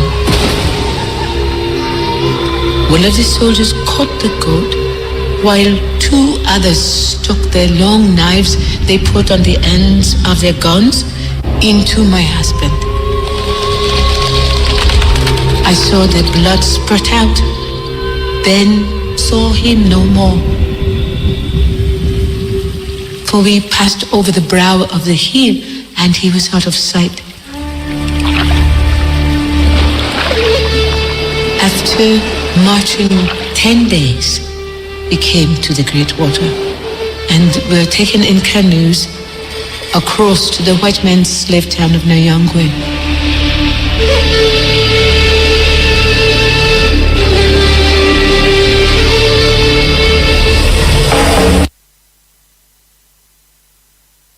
In June of 2003, the UN appointed a panel to investigate the growing abuses underway in the Congo. I did serve as a member of the United Nations panel of experts, the expert panel on the exploitation of natural resources and other forms of wealth in the Democratic Republic of the Congo. It did imply by the name that it was this issue, the issue of inappropriate commercial activity with dire consequences, that was responsible for the conflict, for this war, essentially. And I would like to stress that the roots of civil wars is in economic issues. I think that there is some sort of limit to greed and profit, and that's what the UN panel report has shown, that you don't use war to make profit when people suffer, like in a country like the Congo. Now, who are these companies? Some are, of course, criminal operations, and we find this everywhere.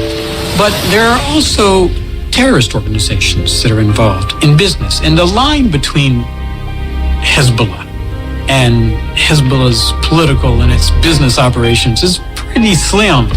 And then there are the military regimes of neighboring countries who have come to realize that this is a much better way to make money than through taxes and through foreign aid. And then finally, there are the transnational corporations who claim that they are doing a great deal of good for the Congolese, but on closer inspection, their role is nefarious. And I'm delighted that the panel took the decision, as it did, to name the companies. It named 157 of them, and it started the ball rolling.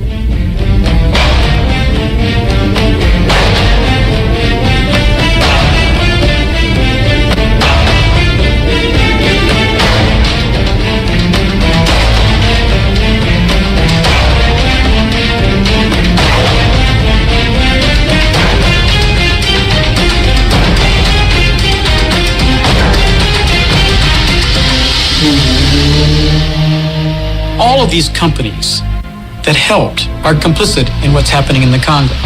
Banks may be among them. The lowering of cost of production came by the use of violence, and thus getting diamond and gold much easier than paying the cost of labor of their production. It's the economics that drive so many of the conflicts with which we're grappling today. These are not going to be settled by peace accords and by political reconciliation. These are going to be settled by some mechanism which is able to hold businesses, international corporations, mining companies, trading companies to account. Joseph Kabila, in command of the Congo's military, succeeded his father immediately after Laurent Kabila was assassinated.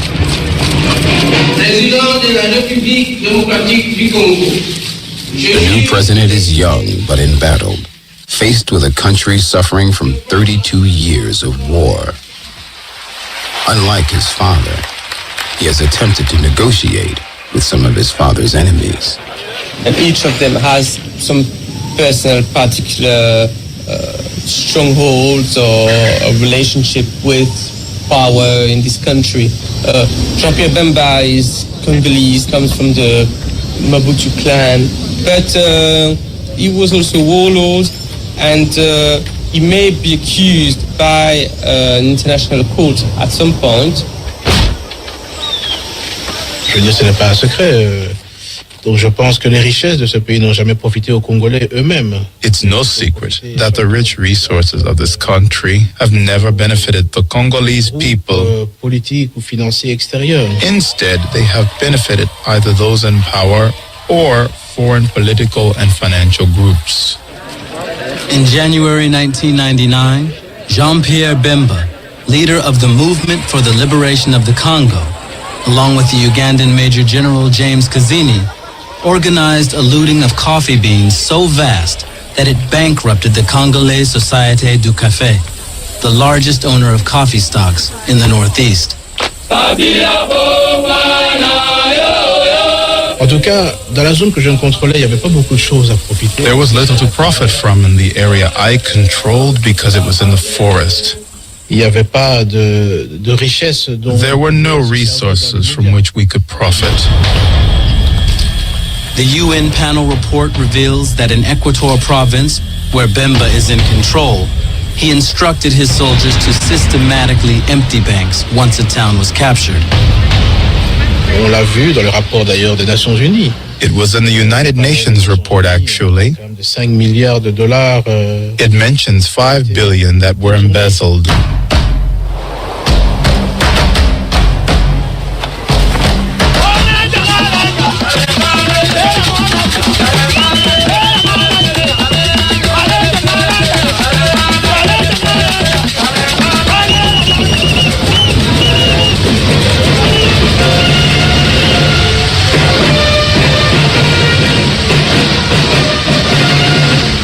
Effort to stabilize his country, Joseph Kabila has sought debt cancellation from the World Bank, the International Monetary Fund, the US, France, and Belgium. 4 main rebel leaders now serve as vice presidents in a power-sharing government designed to end the country's civil war. I think the situation here is so terrible that people don't really give a lot of importance to the legitimacy of these different political leaders. What people want now is just some sort of economic development, some sort of peace. So they're ready to support Joseph Kabila if he provides this. Joseph Kabila promised elections for 2005, which did not take place. The 4 vice presidents will compete with Kabila for the presidency. I think it's also in the hands of the local people to fight for their rights. People haven't really yet realized that it's perhaps the right time for them to march and to take to the street. The Congo is simply too Leopold II, and this is the same today.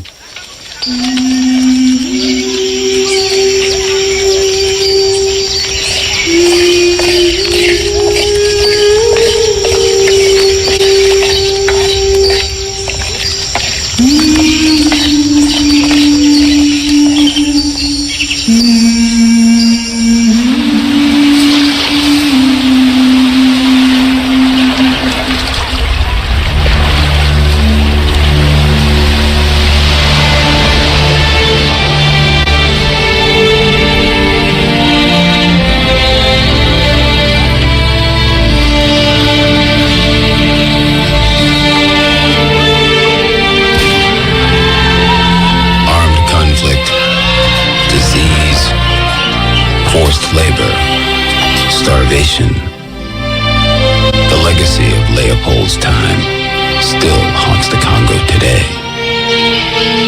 The 3.4 to 4 million people who died as a result of the conflict errs on the low side.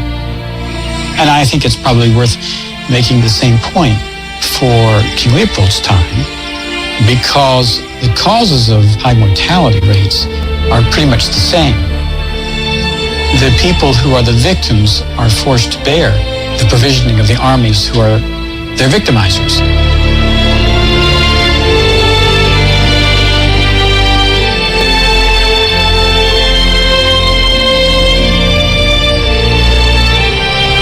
A child who is born in some of these areas has about a 70% chance of dying.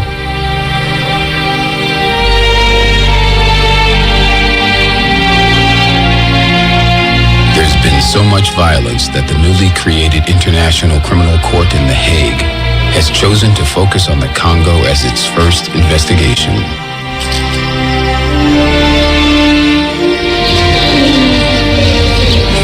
I was heading to the bathroom around 5 p.m. I met Shabani. He sent a boy to catch me and bring me to him. He forced me into a room. I was screaming. He pulled my clothes off after taking off his own. He bound my hands, and then he raped me.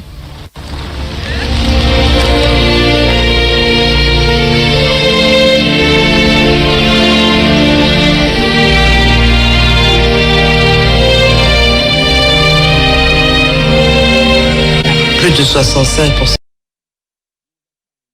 But when you ask them what happened, most people do not know. I do not know if Belgium has offered apologies for the rubber tragedy, but I know they apologized concerning the assassination of Lumumba to the people of the Congo and to my family. Alors la famille royale, c'est un drôle de sujet en Belgique, très intouchable. The royal family is a strange subject in Belgium. Quite untouchable. One that hides and protects itself and that never appears in the public debate. Je crois que c'est vraiment au système démocratique et parlementaire à faire la lumière. I believe it's really up to the democratic system and up to the parliament to shed some light. It's much stronger. Mais il faut le faire également dans une approche équilibrée. But it must be done with a balanced approach, so as not to give the impression that there were only injustices, that there was only killing. There were many other things as well. Et cela est souvent oublié dans les... And that is often forgotten in debates that are sometimes partisan to one side or another.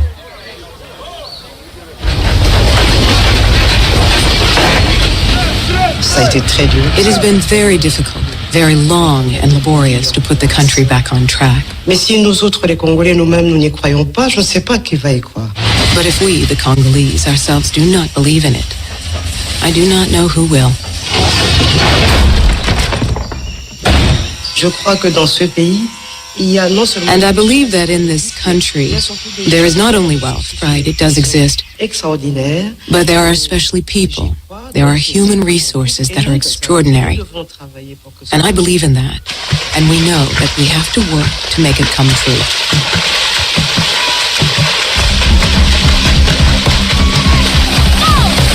REFM, thought-provoking, always smoking, lyrics like a bazooka. You are listening to Mutabaruka. Yes. What a gripping documentary, man. King Leopold, the man who caused the death of 10 million Africans, and him never set foot on the continent of Africa yet. Wow. You know, we hear about the 6 million Jews that died in the Holocaust. 6 million Jews. How much of us have ever heard of the 10 million Africans that Leopold caused to die in his quest for and his greed for power and domination? And the reason why we play this documentary at this time is because the cry of reparation is loud. The cry of reparation is very loud. And once it was just the Rastafari movement that was saying this thing. But now it's the CARICOM leaders has come together now to demand reparation. So we dig deeper into the Congo, where a lot of our African retentions in Jamaica come from. Lot of it, lot of what we claim to be African. We're talking about heritage, you know, because them says heritage. I don't know how Jamaica have heritage, but make we just use it. When we talk about heritage, we have to talk about the African retention, the Congolese retention in Jamaica. when we talk about reparation, we can say that there is a claim for reparation from Belgium as it relates to the Congo. And we can continue, I don't know how much more Wednesday we have in this month. We can continue and play some other countries and what they did, what the Germans did in the Cameroon, what the British did in Ghana, what the Portuguese did in Mozambique and Angola. Reparation is not something that is illusion and elusive. It's a real and a just cause. When you hear we in the minority bawl out for reparation, it's not begging. We're not begging. If we deal with justice, justice is what it is all about. When you deprive a group of people for years, deprive them of them humanity, take away their culture, them institutions, them philosophy, them spirituality, them name, and themselves. And when we now look on the descendants or the people who survived that Holocaust, who's claiming this thing for their ancestors and for themselves, claiming that we, the survivors of those Holocausts on African people over the centuries, must be compensated by the evildoers, the perpetrators of this inhuman action. When you hear the word reparation, it is all about repairing, accepting, acknowledging that there was something done in history to deprive a group of people their potential to develop themselves socially, economically, politically, religiously, spiritually.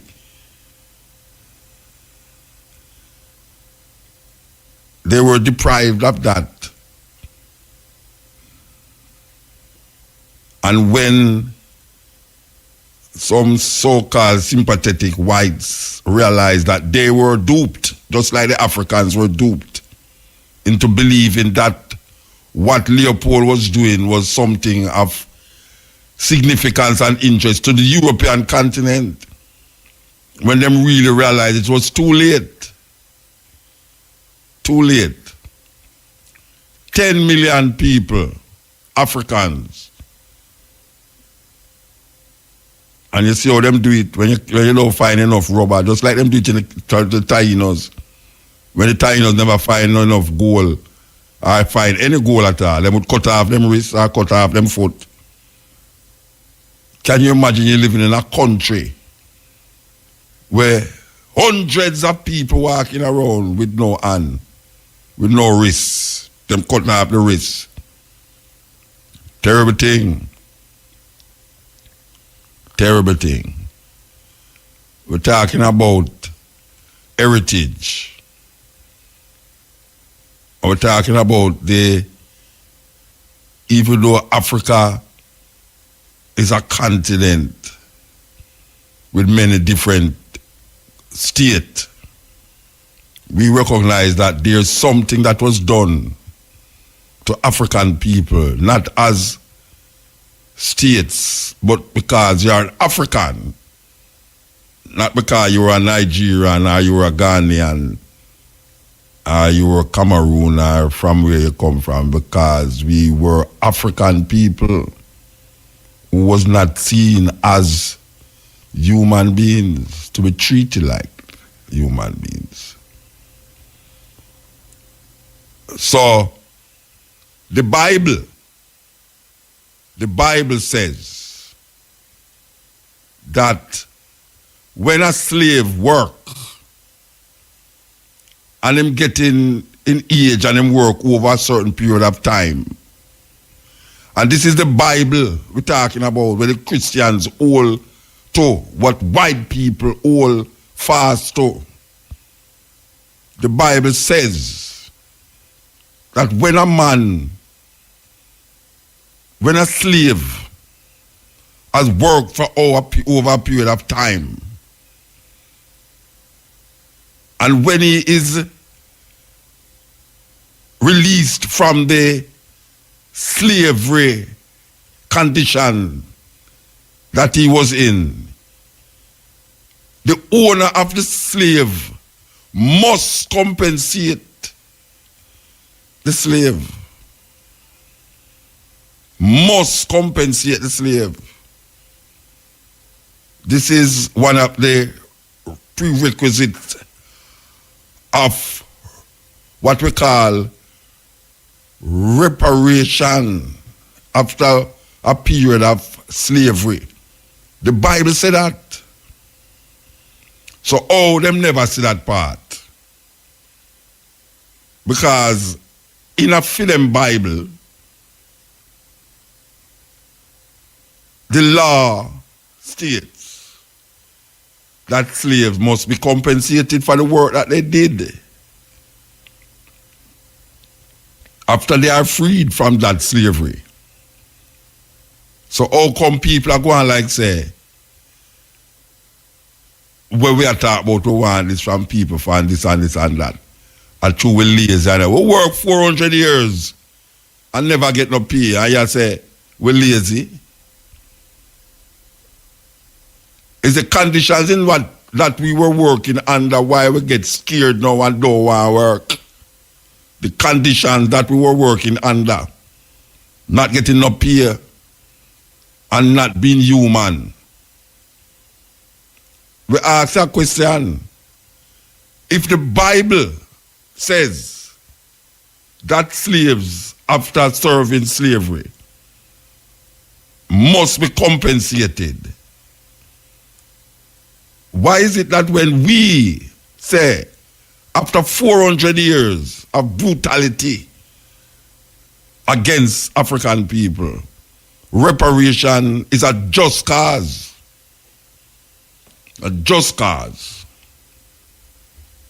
We're talking about reparation.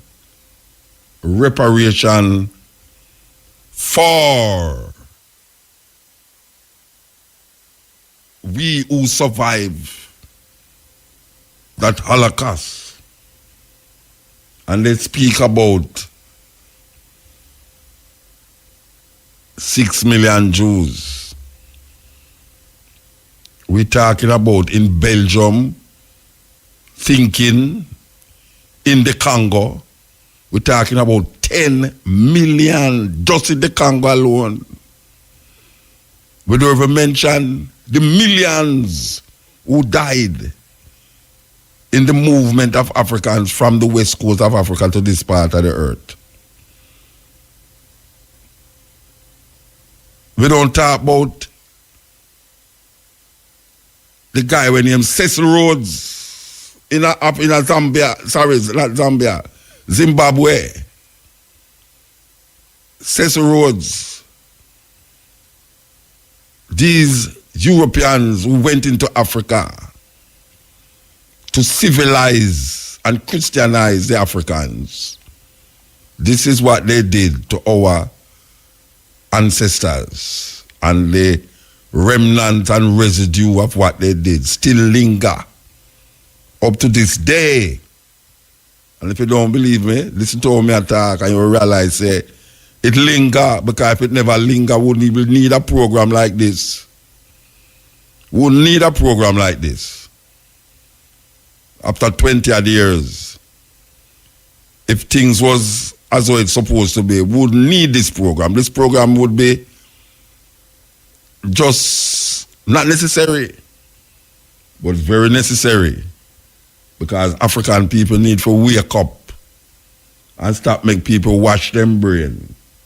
Look how long we there and them still a wash for brain. This is the cutting edge on RFM. Yeah. What? Yeah, I say I'm calling from England. Yeah, man, yeah, man. All right, brilliant. What it is, I noticed you was talking about reparations, right? Reparation, yes. And yeah, we have a lot of debates in England, you know, about reparations and what could be done. And what I've noticed, yeah, and my opinion is, in order for us as a people to get reparations, we have to have some form of power.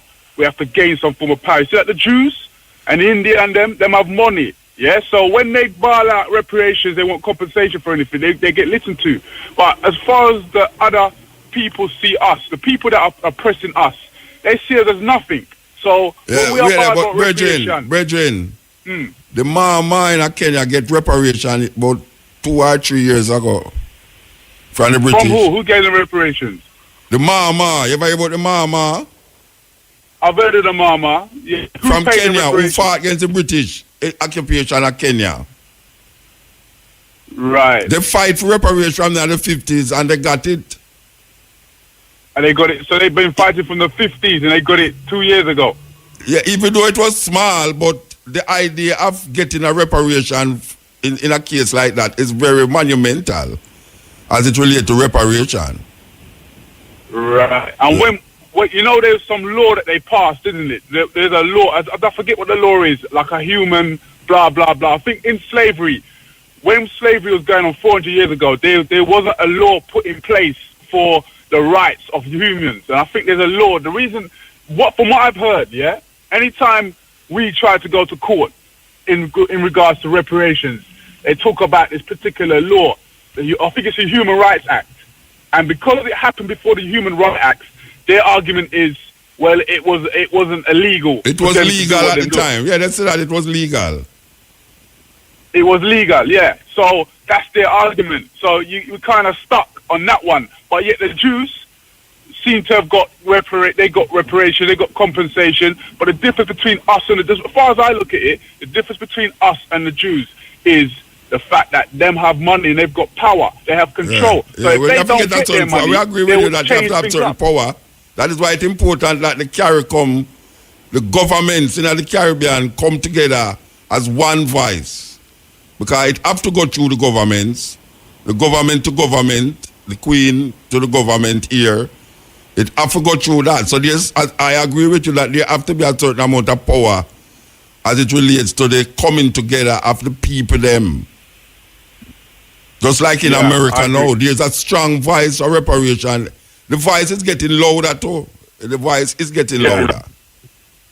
Yeah. I agree. If CARICOM can kind of have some control and power, then yes, they would be heard, and hopefully something will be changed. It's like, you know, we look at the police, for instance, you know, in America where there's incidents of shootings and whatnot against our people. And the only way that they're going to make any change in respect to what's happening, because we've been protesting and making a whole heap of noise and they ain't done nothing. But the only way we're going to have some change is when we have some form of control, or we boycott their system, we boycott their monetary system. Definitely. Do you understand? Yes. You know, so yeah, man. No, big up Muta, boy. The first time you ever get through, you know. But big up. So, I wonder how you get through tonight. I must see my lucky night, innit? Martin. All right, so give thanks. Yeah, man. So I big up the Progressive African Minds group, the WhatsApp group in England. Big up Morsham 54, and yeah, man, keep up the good works, man. Yes, and I want to tell you, say, them keep reminding me, say, I must say, you can follow me at real Mutabaruka. Yes, you can follow Mutabaruka at the real Mutabaruka on the Instagram thinking. Every time them keep reminding me, must say it, and I don't remember. But what can I say? What a music, sweet. Yes, EL. Let me start the music, I know. EL. Hello? Yes, blessed. Yeah, Muta. Yes, sir. Yes, so I want to ask a very important. No, you have to talk better than the thing you're doing now. Let me see. Give me a second. Yeah, I want to know how can I get a shama? A shama? Yeah, shama. You know that little rope thing that you put over your head. And shama. Yeah. I'm going to Nigeria in 2 months' time, and so why you want a shama for going to Nigeria? No, for where, man? For where? All right, tell me what you call shama. Let me see if I the same thing me I talk about. Is a Rasta brother give me an idea about me that ask him the something where you normally wear, like the something where you put over your head and okay, like all right, yeah. Now what me I say, why you want to wear a shama to Nigeria? Oh, I mean, for just a clothing, you know. So I figure that unique. All right, I can tell you why you can't get it now. You have quite a couple of ones. You know the brethren name. I don't know if import I said it. But you have some ones that, all right. You see I Nation. You ever hear about I Nation? No, you know, so Florida, my day. Oh, sorry about that. Which part of Florida you there? Fort Lauderdale. I went to this place you have some and culture. Just ask the brethren. Ask the brethren. Them have some whole heap of culture shop in them area there, you know. Where you have Rasta one set up one thing. African conscious people. Just ask Rasta in a Rasta way you see in a Fort Lauderdale, which part you can buy a shama. See, just ask where you going to Nigeria for? Another important. Hello? Where you going to Nigeria for? 2 things. One, I've been preaching upon years now that I, need to experience Africa, and it's a spiritual journey. Okay. First and foremost, I haven't gotten the visa yet, but next week Monday I'm supposed to get my visa interview. Yeah. And I already know that I'm going to get it. No doubt about that. Yeah, them Nigerian about the fret about the visa thing. Two, I make a wonderful woman. I know. I always declare that I was going to marry I tell you. I know so you're not going to reach it, so you know. Believe you me, I tell myself, I bet you it's like a nice, the glad lady I want him come down there. That's beautiful, man. Yeah, it's a nice African woman. We've been communicating steadily now for the past month and a half. Wow. I should win you that you can travel thousands of miles to go look for her. Should win your heart so much now that you have to travel thousands of miles. Yeah. Worth it, right? Of course, what you mean? Of course. So your heart, man. Well, we give thanks to hear that still, you know. So how long you going to stay down there? How long you going to stay? Roughly 2 weeks. The journey is supposed to be 15 days, but what happened is it will take me 2 days to get in Nigeria. I have to go London Heathrow airport, then after London Heathrow airport, I have to go Morocco. Really take you 2 days till you usually the flight left in the night, and you reach London in the early morning. And then you catch a flight in the afternoon and reach in the evening again. So, Alright. So, I never experienced nothing like this before. Oh, you never traveled so far yet? Over London. So, you have London visa? No, man. I'm an American citizen. Okay. So, but I wonder what me that do in other situation where I have to wait for about 13 hours before the next flight. Before the next flight? I'm going to pay that and something there. No. Don't worry about them something, man. Don't worry about that, man. Now we are talking about beard, Rasta. You never beard, even there you beard, man. Now we are talking about. Look here. It's a simple thing, you know. The flight is so long. From where you then know to up there, so it's about 9 hours that will take you to reach England. And you have to stand at the airport and wait for the next flight. Because usually them flight there, if it left a certain hours, it could have reached there at 4 or 5 o'clock in the morning. And then the next flight may not reach left till 10 o'clock in the morning again. So if you go and wait at the terminal where I'm supposed to No, go, they don't then have to it's wait at the right. terminal, man. Alright. I mean, like what you say, you're American, still you can't come out of the airport and go walk around and come back. No, me not really want to claim American, you know. No, but you're not. No, me know, but it's a privilege. You can't do certain things where you can't live as American. But is it Heathrow and Gatwick Airport? It's like a city in itself, so you don't really need to come out. Trust me. By the time you don't walk up and down in that airport, you're tired. You want to sleep again. All right. What about Morocco? Is it possible for me to get myself around the airport? Because I know the Morocco speak French. Them are landing in Morocco too? Arabic. You're landing in Morocco? Yeah. And the Morocco. How long you go there in Morocco? Airline. How long you go there in Morocco? About 5 hours, I think. 5 hours? If I'm not mistaken, Morocco now a French and Arab, Mm-hmm. French and Arab thing. Mm. Yes. Morocco, usually where them you land? Casablanca? You go there. I think so, yeah. At Casablanca, yes. So, spot, yeah. 5 hours at the airport. Me spend 5 hours in the airport there already still. Mm. Yeah, you can't come out and go look, man. What you mean? All right. Make sure you're at the airport. Kick back, though. Yesterday, me I do a lot of research and I find out that the place where me I stay is like 3 hours away from some of the nice places them want. You mean in Nigeria? Nice attraction. In Nigeria? Yeah. Which part of Nigeria you go? Lagos? Eh? Which part of Nigeria you go? A place called Eid. Me no hear you. 3 hours away from Lagos. That's the name of the city. Drive? The drive is 3 hours? Yeah. They're not no long, man. You drive from Los Angeles. You drive from Los Angeles to San Francisco 8 hours. That you drive, you know. So, question: me can actually drive there if me have my license. If you have your license, not that if you have your license. Yeah. If you can direct yourself to go there. If you can direct yourself to go there, it's 3 hours. 3 hours, what them say? 3 hours drive? Roughly 3 hour drive from the airport. Yeah, man, you can drive at 10, 20, 12, 15 hours too. You drive from some Cape Town to them, they have 14 hours to Johannesburg.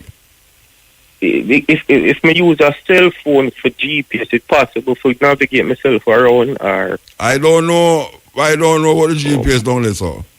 I don't know. That's the only thing find out that you need. you have to call the embassy and make them tell you them thing there. Because I don't really know about GPS and them something. Because I know sometimes I go there, somebody just come for me and I just drive. And we drive more than 3 hours already. You ever visit the Zuma Rock in Nigeria yet? The Zuma Rock? Yeah. Which part of Yoruba people them there? Important monument down there. I think it's just part of Yoruba people them there. I don't know what the name was. Okay. There's this big rock where the Yoruba, the the Yoruba country. Yeah. Yeah, man, we go down there, man. Okay. One last important question. Last week I was listening to Cutting Edge on YouTube. I'm glad you brought up the whole idea of people being associated and affiliated with Africa, especially black people.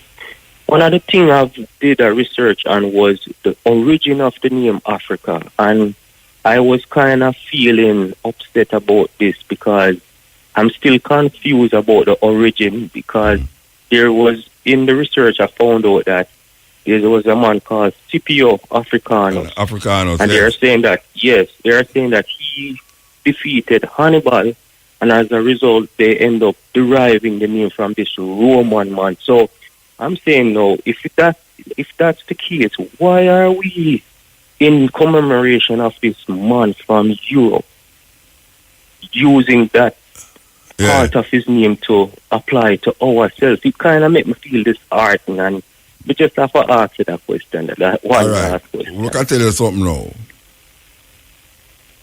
You see the word Ethiopia? It's not an African word, that, you know. I know that. Greece it come from.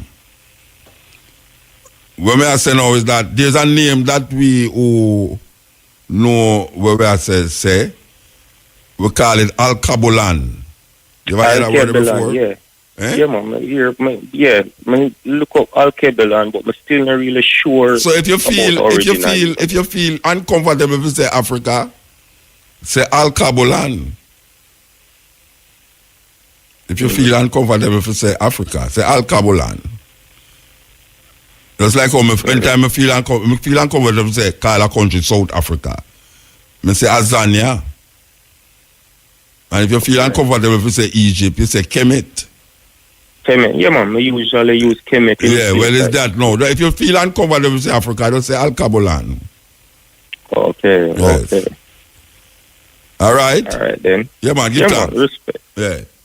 Yeah, Virgin, like that. Virgin said, why?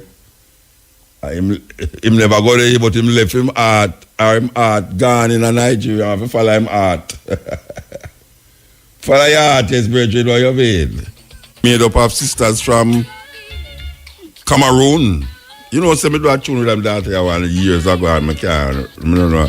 The producer got Japan go live and have the tune over there. I go Japan go look for me with a machete, you know.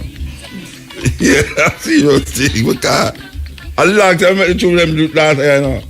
Zap Mama, them did do some serious touring one time, you know.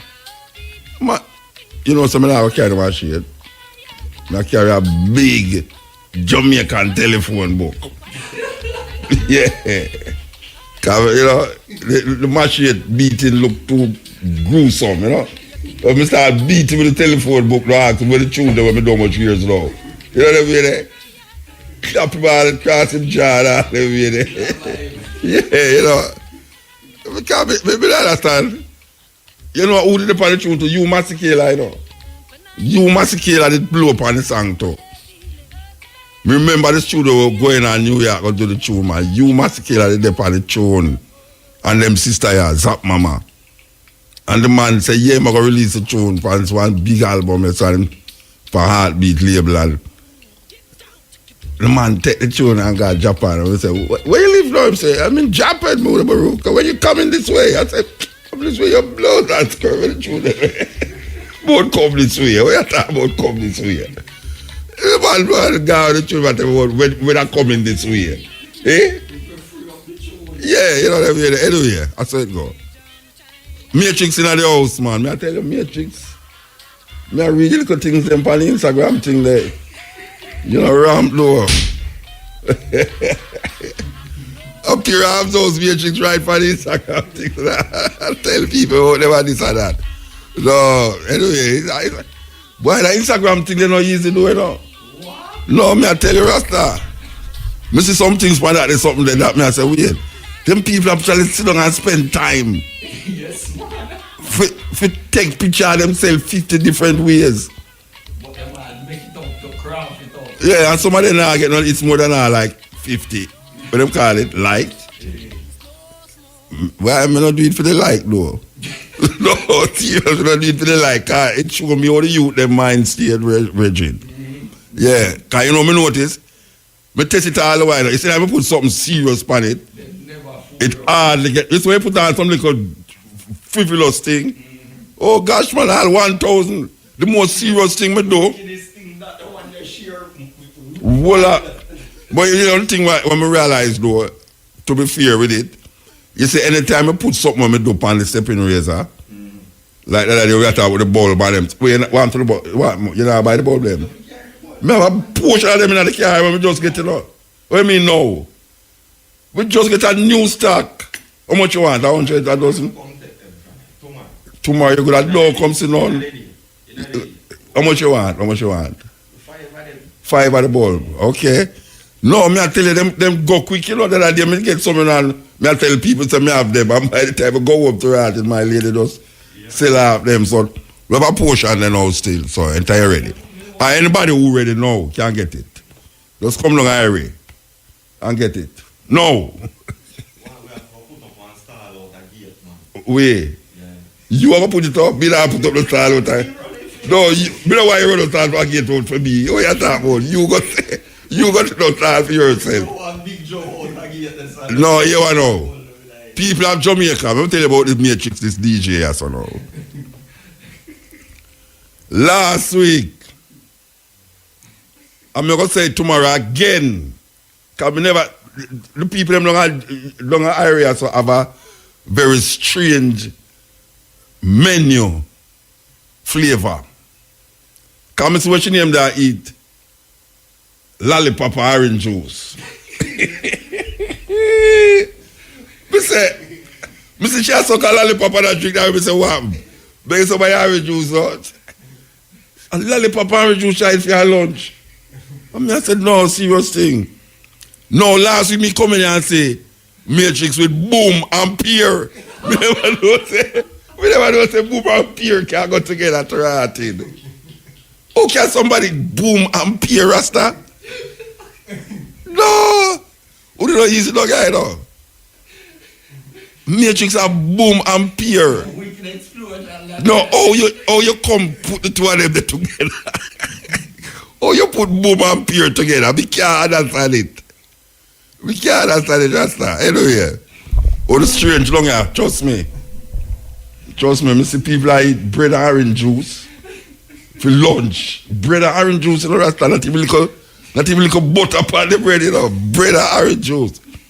Why it make everything look bad. Yeah, like you don't get no money long at all. Because nobody have boom and peer. Bull and peer.